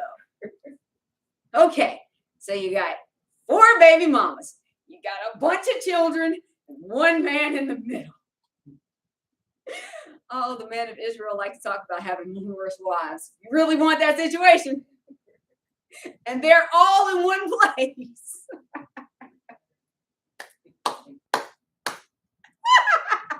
Dinner time must have been fun at their house. Okay, so one of the sons, Levi, and each one of these sons, before they passed, had a different type of wisdom, and that's what makes it interesting. Some of them came from the same mother and the same father, but they're all different people, and they all ended their lives with a different perspective on things. It's super interesting. Okay, so Levi, law keepers in the scriptures, right? All right, so his perspective on some things. Okay, and I was grieving for the race of the sons of men, and I prayed to Yahweh that I might be saved. This is before the wickedness that we know now. A Testament of Levi, chapter 1. That was verse.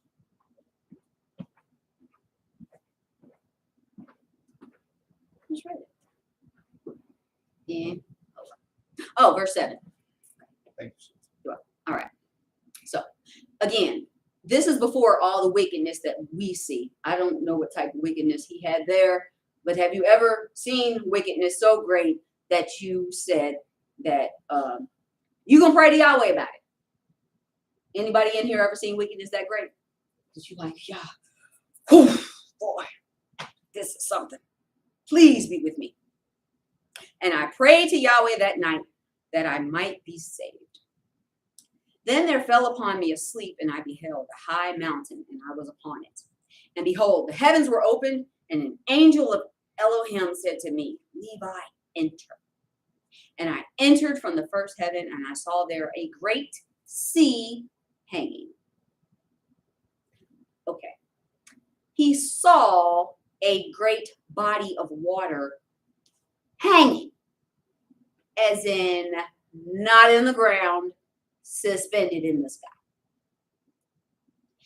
And further, I saw a second heaven, far brighter and more brilliant, for there was a boundless light also therein. And I said to the angel, why is this so? And the angel said to me, Marvel not at this, for thou shalt see another heaven more brilliant and incomparable. And when thou hast ascended there, you shall stand near Yahweh, and you shall be his minister, and shall declare his mysteries to men, and shall proclaim concerning him that shall redeem Israel. And by thee, Judah shall Yahweh appear among men, saving every race of men. And from Yahweh's portion shall be your life, and he shall be your field and your vineyard, and fruits, gold and silver. Hear therefore, regarding the heaven which has been shown to you. The lowest is for this cause, gloomy unto you, in that it beholds all the unrighteous deeds of men. It has fire, snow, and ice made ready for the day of judgment, and the righteous judgment of Elohim. For in it are all the spirits of retributions for vengeance on men. And in the second are the hosts of the armies which are ordained for the day of judgment, to work vengeance on the spirits of deceit and of Belial. And above them are the holy ones. And in the highest of all dwells the great glory, far above all holiness. And the heaven next to it are the archangels, who minister and make propitiation to Yahweh for all the sins of ignorance of the righteous, offering to Yahweh a sweet-smelling savor, a reasonable and a bloodless offering. And in the heaven below this are the angels who bear answers to the angels of the presence of Yahweh. And in the heaven next to this are thrones and dominions, in which always they offer praise to Elohim. When therefore Yahweh looketh upon us, all of us are shaken. Yea, the heaven and the earth and the abysses are shaken at the presence of his majesty. But the sons of men, having no perception of these things, sin and provoke the Most High.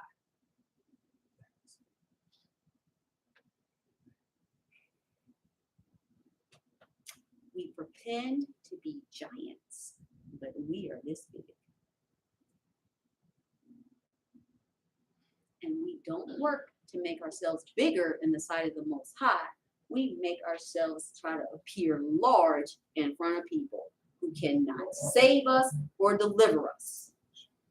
Save Yahweh, make it so.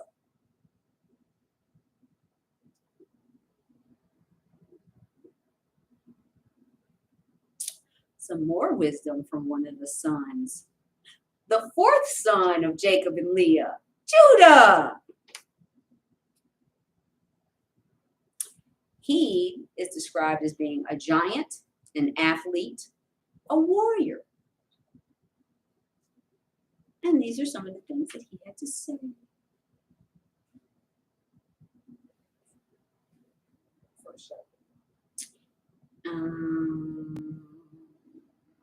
No, I want to read a second chapter.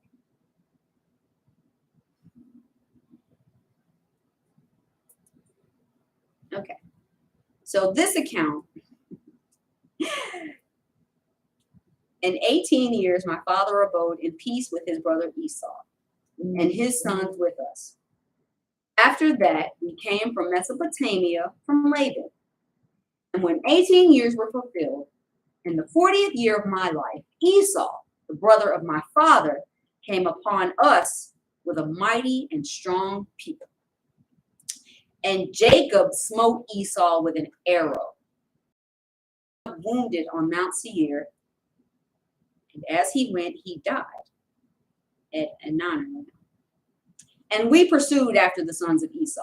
Okay, so again, this is some real Jerry Springer stuff, because they are cousins.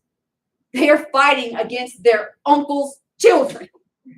They are fighting their cousins, people. So not only do they got drama between their mamas, the father got beef with his brother. It's the whole thing. See, they don't do anything under the sun. It's not just family reunions that have issues. We have had issues with each other since time immemorial. Okay. Now they had a city with walls of iron and gates of brass, and we could not enter into it. And we encamped around and besieged. Can you imagine going to your uncle's house, surrounding his house like we coming in to get y'all? I don't mean to laugh because it's funny, but it's just kind of absurd. Like we have so little regard for family, and we just be like, yo, we don't care if we blood. You're our enemy. And when they opened not unto us, okay, they didn't do this overnight. They waited 20 days. Who gonna wait outside somebody's house for 20 days? Only Israel. You just gonna wait. And when they opened not to us in 20 days, I set up a ladder in the sight of all. And with my shield upon my head, I went up, sustaining the assault of stones, upwards of 3 talents weight. And I slew 4 of their mighty men. Reuben and Gad slew 6 others. Then they asked from us terms of peace. Again, I'm not laughing because it's funny. I'm just saying, imagine you in your house. Somebody is outside your house waiting you out for 20 days. You're not coming out. Nobody's going in. Nobody's coming out. You just in your space for 20 days. And then somebody says, I'm about to get a ladder. I'm about to climb up into your spot. And even though you try to defend it, they're still taking people out. Then you say, okay, you know what? How do we work this out? Surely there must be another way. Then they asked from us terms of peace, and having taken counsel with our father, we received them as tributaries. And they gave us 500 cores of wheat, 500 baths of oil, 500 measures of wine, until the famine, when we went down into Egypt. And after these things, my son Er took to wife Tamar from Mesopotamia, a daughter of Aram. Now Er was wicked, and he was in need concerning Tamar, because she was not of the land of Canaan. And on the 3rd night, an angel of Yahweh smote him. Okay, so who of us is so righteous that Yahweh would send an angel to kill somebody who's offended us? That's why we need the shield. Yahweh can do things that we can't. Who's going to prosecute Yahweh and take him to jail? Because he worked on our behalf. Nobody. But they'll take one of us in a heartbeat when we go outside what we're supposed to do. And he had not known her according to the evil craftiness of his mother, for he did not wish to have children by her. Okay. I would imagine that him being the son of a man with 4 wives, he's seen some of the ways that women get what they want. Make a note of that, fellas. Women may not be as strong as you physically, but they will do things to your mind, and they will break you down. And so you need to be mindful of that. True that.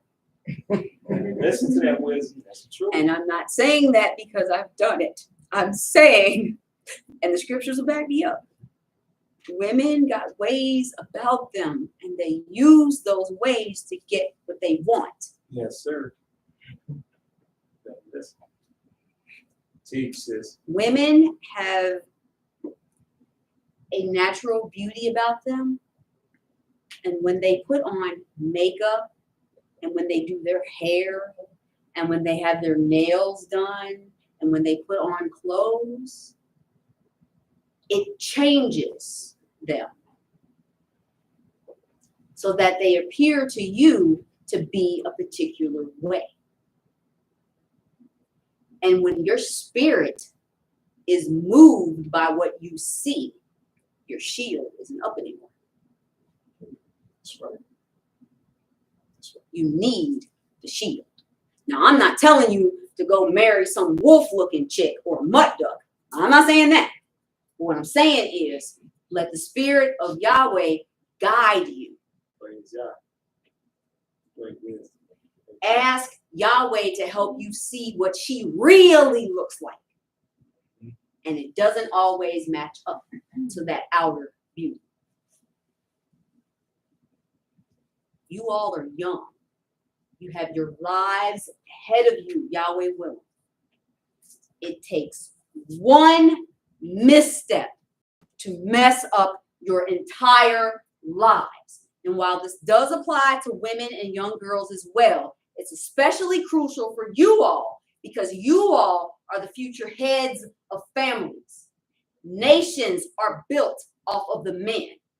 And if the men don't have their shield, they don't have Yahweh appear. If they're carnal, they're easily conquered and led astray. It's true. Very true. The condition of a lot of men today. Just takes one mistake. One lapse of judgment. One thing. And your whole life will be a different course. And you may forsake Yahweh until he whoops your behind back to get you in order.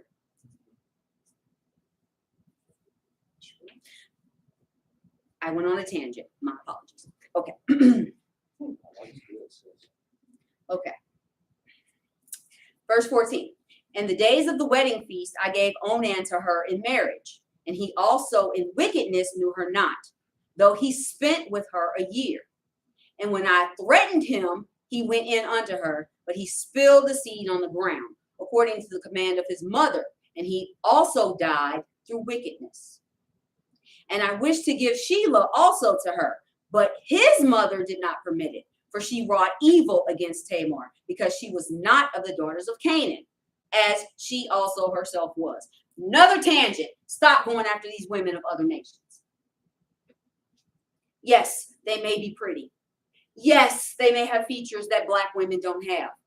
There's a reason why Yahweh said for us not to marry other nations. You don't have to understand it. Just follow it. It'll keep you out of a whole other type of trouble. Like you don't know the types of deities and the things that people in other nations dibble and dabble in. Just don't. I don't care how pretty they are. I don't care how many followers they have on Instagram. I don't care how many times they bat their eyelashes. It doesn't matter if their hair is straight and silky and reflects light. All of that. It's baloney, okay? The sight of their eyes is a distraction. Keep your shield up. Same for the females. There's some fine men in other nations. Yeah, they are. But you don't know what they deal with. Women are very protective of their sons. There are women who, man, oh boy. There are women who will do un-Elohimly things on behalf of their families. You got to be careful. I mean, black people are bad. Other nations are serious. And you still got to remember, while we got a shield, we still suffering for the iniquities of our ancestors. Okay? So just a general note to everybody. Stay focused on Yahweh and put Yahweh at the forefront of what you're doing. If you find somebody that you're interested in, ask Yahweh how he feels about that. Seriously. He'll show you what you need to know if you pay attention. You got to pay attention. They'll distract you. It might be money. It might be how pretty she is. It may be the sound of her voice. It may be how he makes you feel when he talks to you. It's all kinds of things. But you got to stay focused on Yah. Because without Yahweh, we fall prey to everything, including mean parents to people we're interested in. Verse 17. And I knew that the race of the Canaanites was wicked, but the impulse of youth blinded my mind. See, it's no new thing under the sun. Got them too. And when I saw her pouring out wine, owing to the intoxication of wine, I was deceived and took her, although my father had not canceled it. And while I was away, she went and took for Sheila a wife from Canaan. And when I knew what she had done, I cursed her in the anguish of my soul. And she also died through her wickedness together with her sons. See, that's why you got to keep your shield tight, so Yahweh can look out for you and see things that you will not see. And after these things, while Tamar was a widow, she heard after 2 years that I was going up to shear my sheep, and adorned herself in bridal array, and sat in the city, Enaim, by the gate. For it was the law of the Amorites that she who was about to marry should sit in fornication 7 days by the gate. See what I mean? Other nations have customs that we don't know anything about.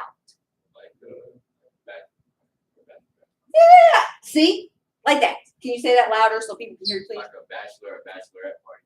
We take on the customs of other nations, and we don't know the origins of these things. We just do it because the people around us do it. We can't take on the ways of other nations. We have to stay focused on Yahweh. I turned aside to her and said, let me go in unto thee. And she said, what wilt thou give me?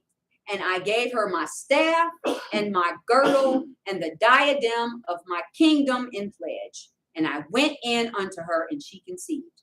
And not knowing what I had done, I wished to slay her.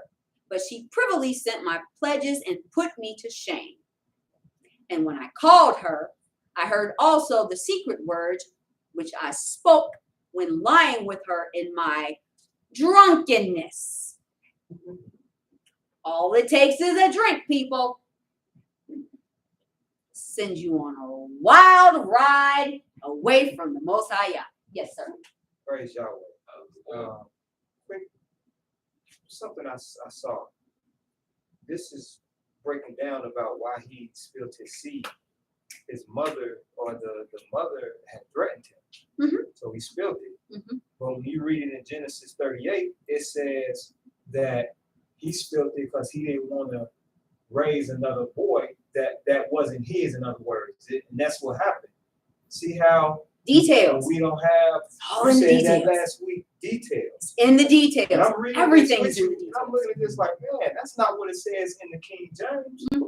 It says that he didn't want to have a baby. He didn't want his seed to go into it because he didn't want to raise basically his brother's son.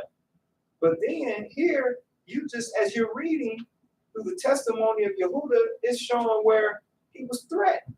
That's why he spilled his It's seed. in the details. Man, praise God, that's deep, man. Man, that's deep. Yes, ma'am. What that considered a mama's boy? Maybe. Oh. I mean, how many sons don't listen to their mothers? Mothers are the first guides of womanhood for young men. That's true. Just like fathers are the first introduction to manhood for girls. Very true. Whoever your mother was, for the most part, if you didn't hate her, your wife is going to be patterned off what your mother showed you. Vice versa for the girls. Whatever it was that your father showed you, that's what you're comfortable with. That's what you're familiar with. That's what you're going to seek in a spouse, whether you do that consciously or unintentionally. That's what you're comfortable with. So if you grew up in a house and your father always yelled at you and made you feel small, you may very well look for that. It takes a woman of a certain fortitude to go look for the opposite of that because she realized that that wasn't right and she deserves better. A lot of the time, they're going to find what they were comfortable with. That's what they grew up with. That's why it's important to set a good example. True. Mothers, I know you like to hover over your sons and keep them protected. There are things that they need protection from, but they also have to grow up to be men. They have to know how to do things. You have to be able to say, I don't know how to do this, but I can figure it out. Without calling my mommy. Mommy, come help me. You're growing up to be a man. You, in turn, one day may be running a household and you have to be there to instruct people on what to do. You have to set an example for how things are done. What type of example are you going to set? You can't be 32 years old with a family of your own calling your mama. Say that. Unless you need some like serious elder wisdom on something, but you can't be called. She's talking to me. The heck? Click. And I can say that because I'm giving birth to 5 sons. You get a certain amount of time, you gotta go. You're like birds out of the nest. Goodbye. Figure it out. And I don't mean that to be cold, but you have to be a man. I will happily guide you. I will happily try to steer you in the direction that you need to go. Don't be calling me asking me to go on my own. Likewise for the young ladies. Can't be calling your daddy when your husband get on your nerves. I mean, unless of course it's like absolute wickedness. He just doing outside of what he's supposed to be doing. Then certainly. But beyond, I'm calling my daddy. Really? How about you go sit down and bethink yourself? How about I'm on my way. that? But again, if you are her example, you will show her how to conduct herself with a man.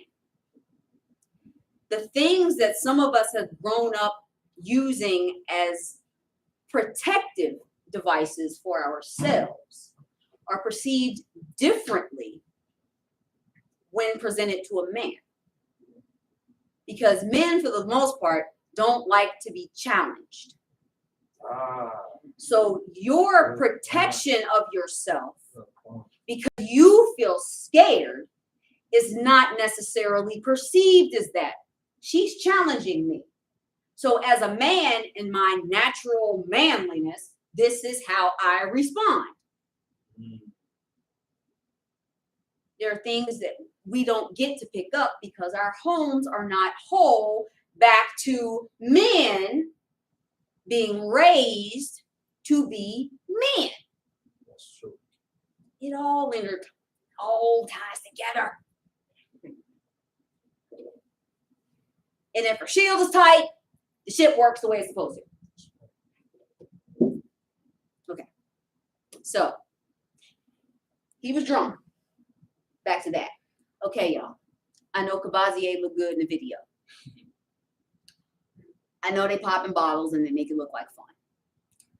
But a drink can set you on a terrible course for life. Blame it on the Henny, blame it on the goose. It's real stuff, people. How about you have a Sprite and call it a night?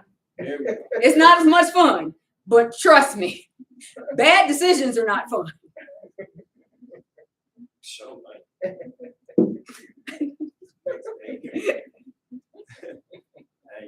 Because while you got a hangover, you can vomit that up.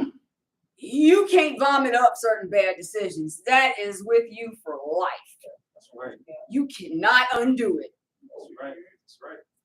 Unwanted children by unruly women, diseases, drunk driving. I mean, it could be any numerous amount of things that can happen. One drink. I didn't know you was a man. Women aren't even women now. The plumbing don't match the faucet. You don't even know. And then you committed serious trespass against the Most High YAH. You get to live with that. That's right. That's You right. can't undo it if you even remember what you did. See, And they got phones. Oh my gosh. You might see it on Facebook before you know what you did. that's And right. then an employer, you looking for a job. Guess what they find when they put your name into That's right. Google? That's right. Something you don't even remember doing because you had one drink. You wouldn't go. Go come from. Right. We live in serious times. And even though there's no new thing under the sun, it all takes different forms. Gotta keep that shield tight, people. You dropping jewels. You gotta keep that shield. Right. Man. Tease, Ugh. tease. Oh, Yahweh, do I really need to drink this Hennessy? Do I even need to go to this club? Maybe I just need to stay home. Maybe I'll have my own party. I don't care if people think I'm crazy. It's the safer here. How about that? Because just another sidebar. you should watch videos on YouTube, or they take dudes and they make them look like Beyonce. Yeah. You would never know. Yeah. They even got ways they can hide their atoms. Man, you don't see razor bumps or nothing. And their big hands are hidden by the giant nails with all the sparkly and the glitter. Oh my gosh. And then you go out there on the dance floor, you mesmerized by the fact that they can twerk like a stripper. Oh my gosh. You just be in there, you don't know what you're doing. And the females, they just, okay, ladies, I understand you want a man of means because you might not want to work. You think your duty is to just be cute and be taken care of. Okay, get it how you live, ma'am, but be careful because all these dudes that's out here, they not all safe, people. You don't know what they doing to get their money. Some of them like dudes too. It's so much. I weep for my children. Yeah. Keep dropping them jewels. Oh, I weep for my children. I'm not just talking about wisdom and knowledge. I have other children. Oh my goodness. I can't begin to teach them how to navigate in this wicked world beyond. You need a shield. That's right, sis. You need Yahweh more than in breath almost. If you get the slightest inkling that Yahweh would not approve, I don't care if you look like a crazy person. Turn around and run the opposite way. That's right. That's right. That's right. Because again, there's some things you cannot undo. If you catch something, you can't get rid of that. That's a plague you get to endure for life. And you can pass that on to your children. It's just that serious. That's right. Long story short,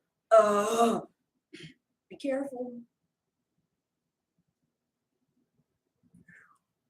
When I called her, I heard also the secret words which I spake when lying with her in my drunkenness, and I could not slay her because it was from Yahweh. Yahweh got a way of fixing stuff. They didn't have Facebook and Instagram, but Yahweh made sure he found out what he said when he was drunk and couldn't remember. It came back. The things that we do come back. Do you want goodness to come back to you, or do you want wickedness to come back to you? If you don't put Yah first, you're going to have wickedness. And all the shield can't block you from it. It's going to cling to you. It's going to stick to you wherever you go. And I thought that no one knew that I had gone into her. Oops, he thought he did that in the dark. He thought ain't nobody see him. Yahweh sees everything that we do. He will make it come to light. If John Tessa turns out to be Jonathan, you didn't know it, but Yah saw it. You thought you was sneaking away with Mr. Fine Island Man, and everyone was unawares because you did that in the dark. You waited till the club was closed, and then you creeped off with him. Yahweh saw it, and he will make sure that it comes to light. Because guess what? Now you got Junior. That's right. And Mr. Island Man is gone, spreading his seed somewhere else. And you were there. Hopefully a baby was all you called. And after this, we came into Egypt to Joseph because of the famine. Wow, I like the way that transitioned. He was like, we went to Egypt because of famine. And I was 46 years old. 73 years I lived in Egypt. Who only knows what he did when he was in Egypt? Only or there's a testament we haven't gotten to yet. Okay. So now let's go to Psalm 135.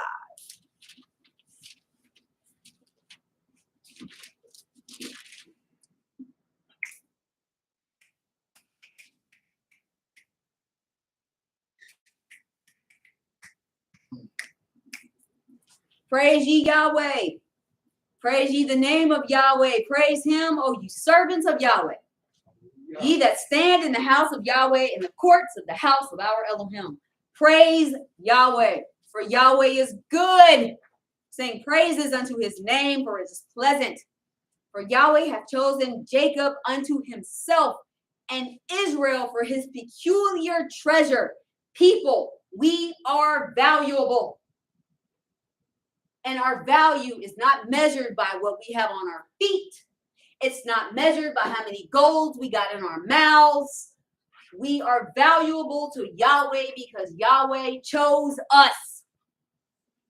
Go into the world like you have value. People that have value don't just do anything. They have standards that they live by. There's certain things they will not do. If we're representatives of Yahweh, there are certain things we should not do. There are certain ways we shouldn't take on. There are certain words we just don't say because we are a treasure unto Yahweh. For I know that Yahweh is great and that Yahweh is above all deities. Whatsoever Yahweh pleased, that did he in heaven and in earth, in the seas, and all deep places. He causes the vapors to ascend from the ends of the earth. He makes lightnings for the rain. He brings the wind out of his treasuries. Who smote the firstborn of Egypt, both of man and beast. Who sent tokens and wonders into the midst of thee, O Egypt, upon Pharaoh and upon all his servants. Who smote great nations and slew mighty kings. Sihon, king of the Amorites, and Og, king of Bashan, and all the kingdoms of Canaan, and gave their land for an heritage unto Israel, his people. Thy name, O Yahweh, endures forever, and thy memorial, O Yahweh, throughout all generations. For Yahweh will judge his people, and he will repent himself concerning his servants. The idols of the heathen are silver and gold, the work of men's hands. They have mouths, but they speak not. Eyes have they, but they see not. They have ears, but they hear not. Neither is there any breath in their mouths. They that make them are like unto them. So is everyone that trusts in them. Bless Yahweh, O house of Israel. Bless Yahweh, O house of Aaron. Bless Yahweh, O house of Levi. Ye that fear Yahweh, bless Yahweh. Blessed be Yahweh out of Zion, which dwells at Jerusalem. Praise ye Yahweh. Hallelujah. Hallelujah. All right. Any questions or comments? Comments? Hallelujah. Praise my name. Yes, ma'am. Well, I was just gonna say, now I can see where, our ancestors passed on not everything good, but the thing about the mama stories.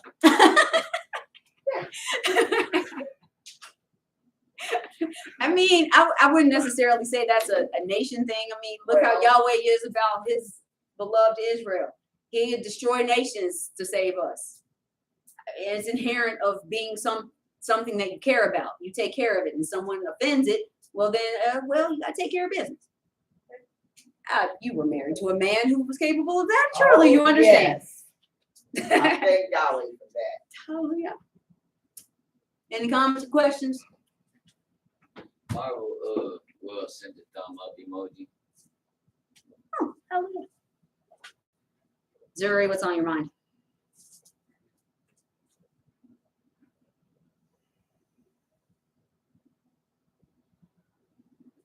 So be selective about the young lady that he finds. I'm praying. She might be cute, But. but you want to know if Yahweh thinks she's cute. There you go. That's right. Does Yahweh thinks she pretty? That's right. Follow wisdom. I can tell you. I wish I had this lesson. Or do Yahweh think she pretty messed up? Keep it moving. I'm just saying. It's two ways to look at it. And only one of them gonna be right. And if this is somebody that you're talking about spending your whole life with, your whole life could be a long time. She may be wonderful at 20. What's she gonna be like at 61? Or 41 or 31? you constantly change as you get older. You will even change. The way that you see things now, Yahweh willing, you won't think the way that you think in 10 years. That's right. And 10 years after that, you're going to think differently. And 3 years after that, you're going to think differently. Things change. And we get caught up on stuff right now. We don't be thinking about later on. That's why we need Yahweh. One of the reasons why we need Yahweh. Hallelujah. Hallelujah. Alrighty, the time is 4 o'clock, and it's going to bring an end to this portion of our Sabbath day services here at the House of Yehuda. Yahweh willing, we will return at 4:30. Same bat station, same bat channel. Praise the mighty Yahweh. Hallelujah. Hallelujah.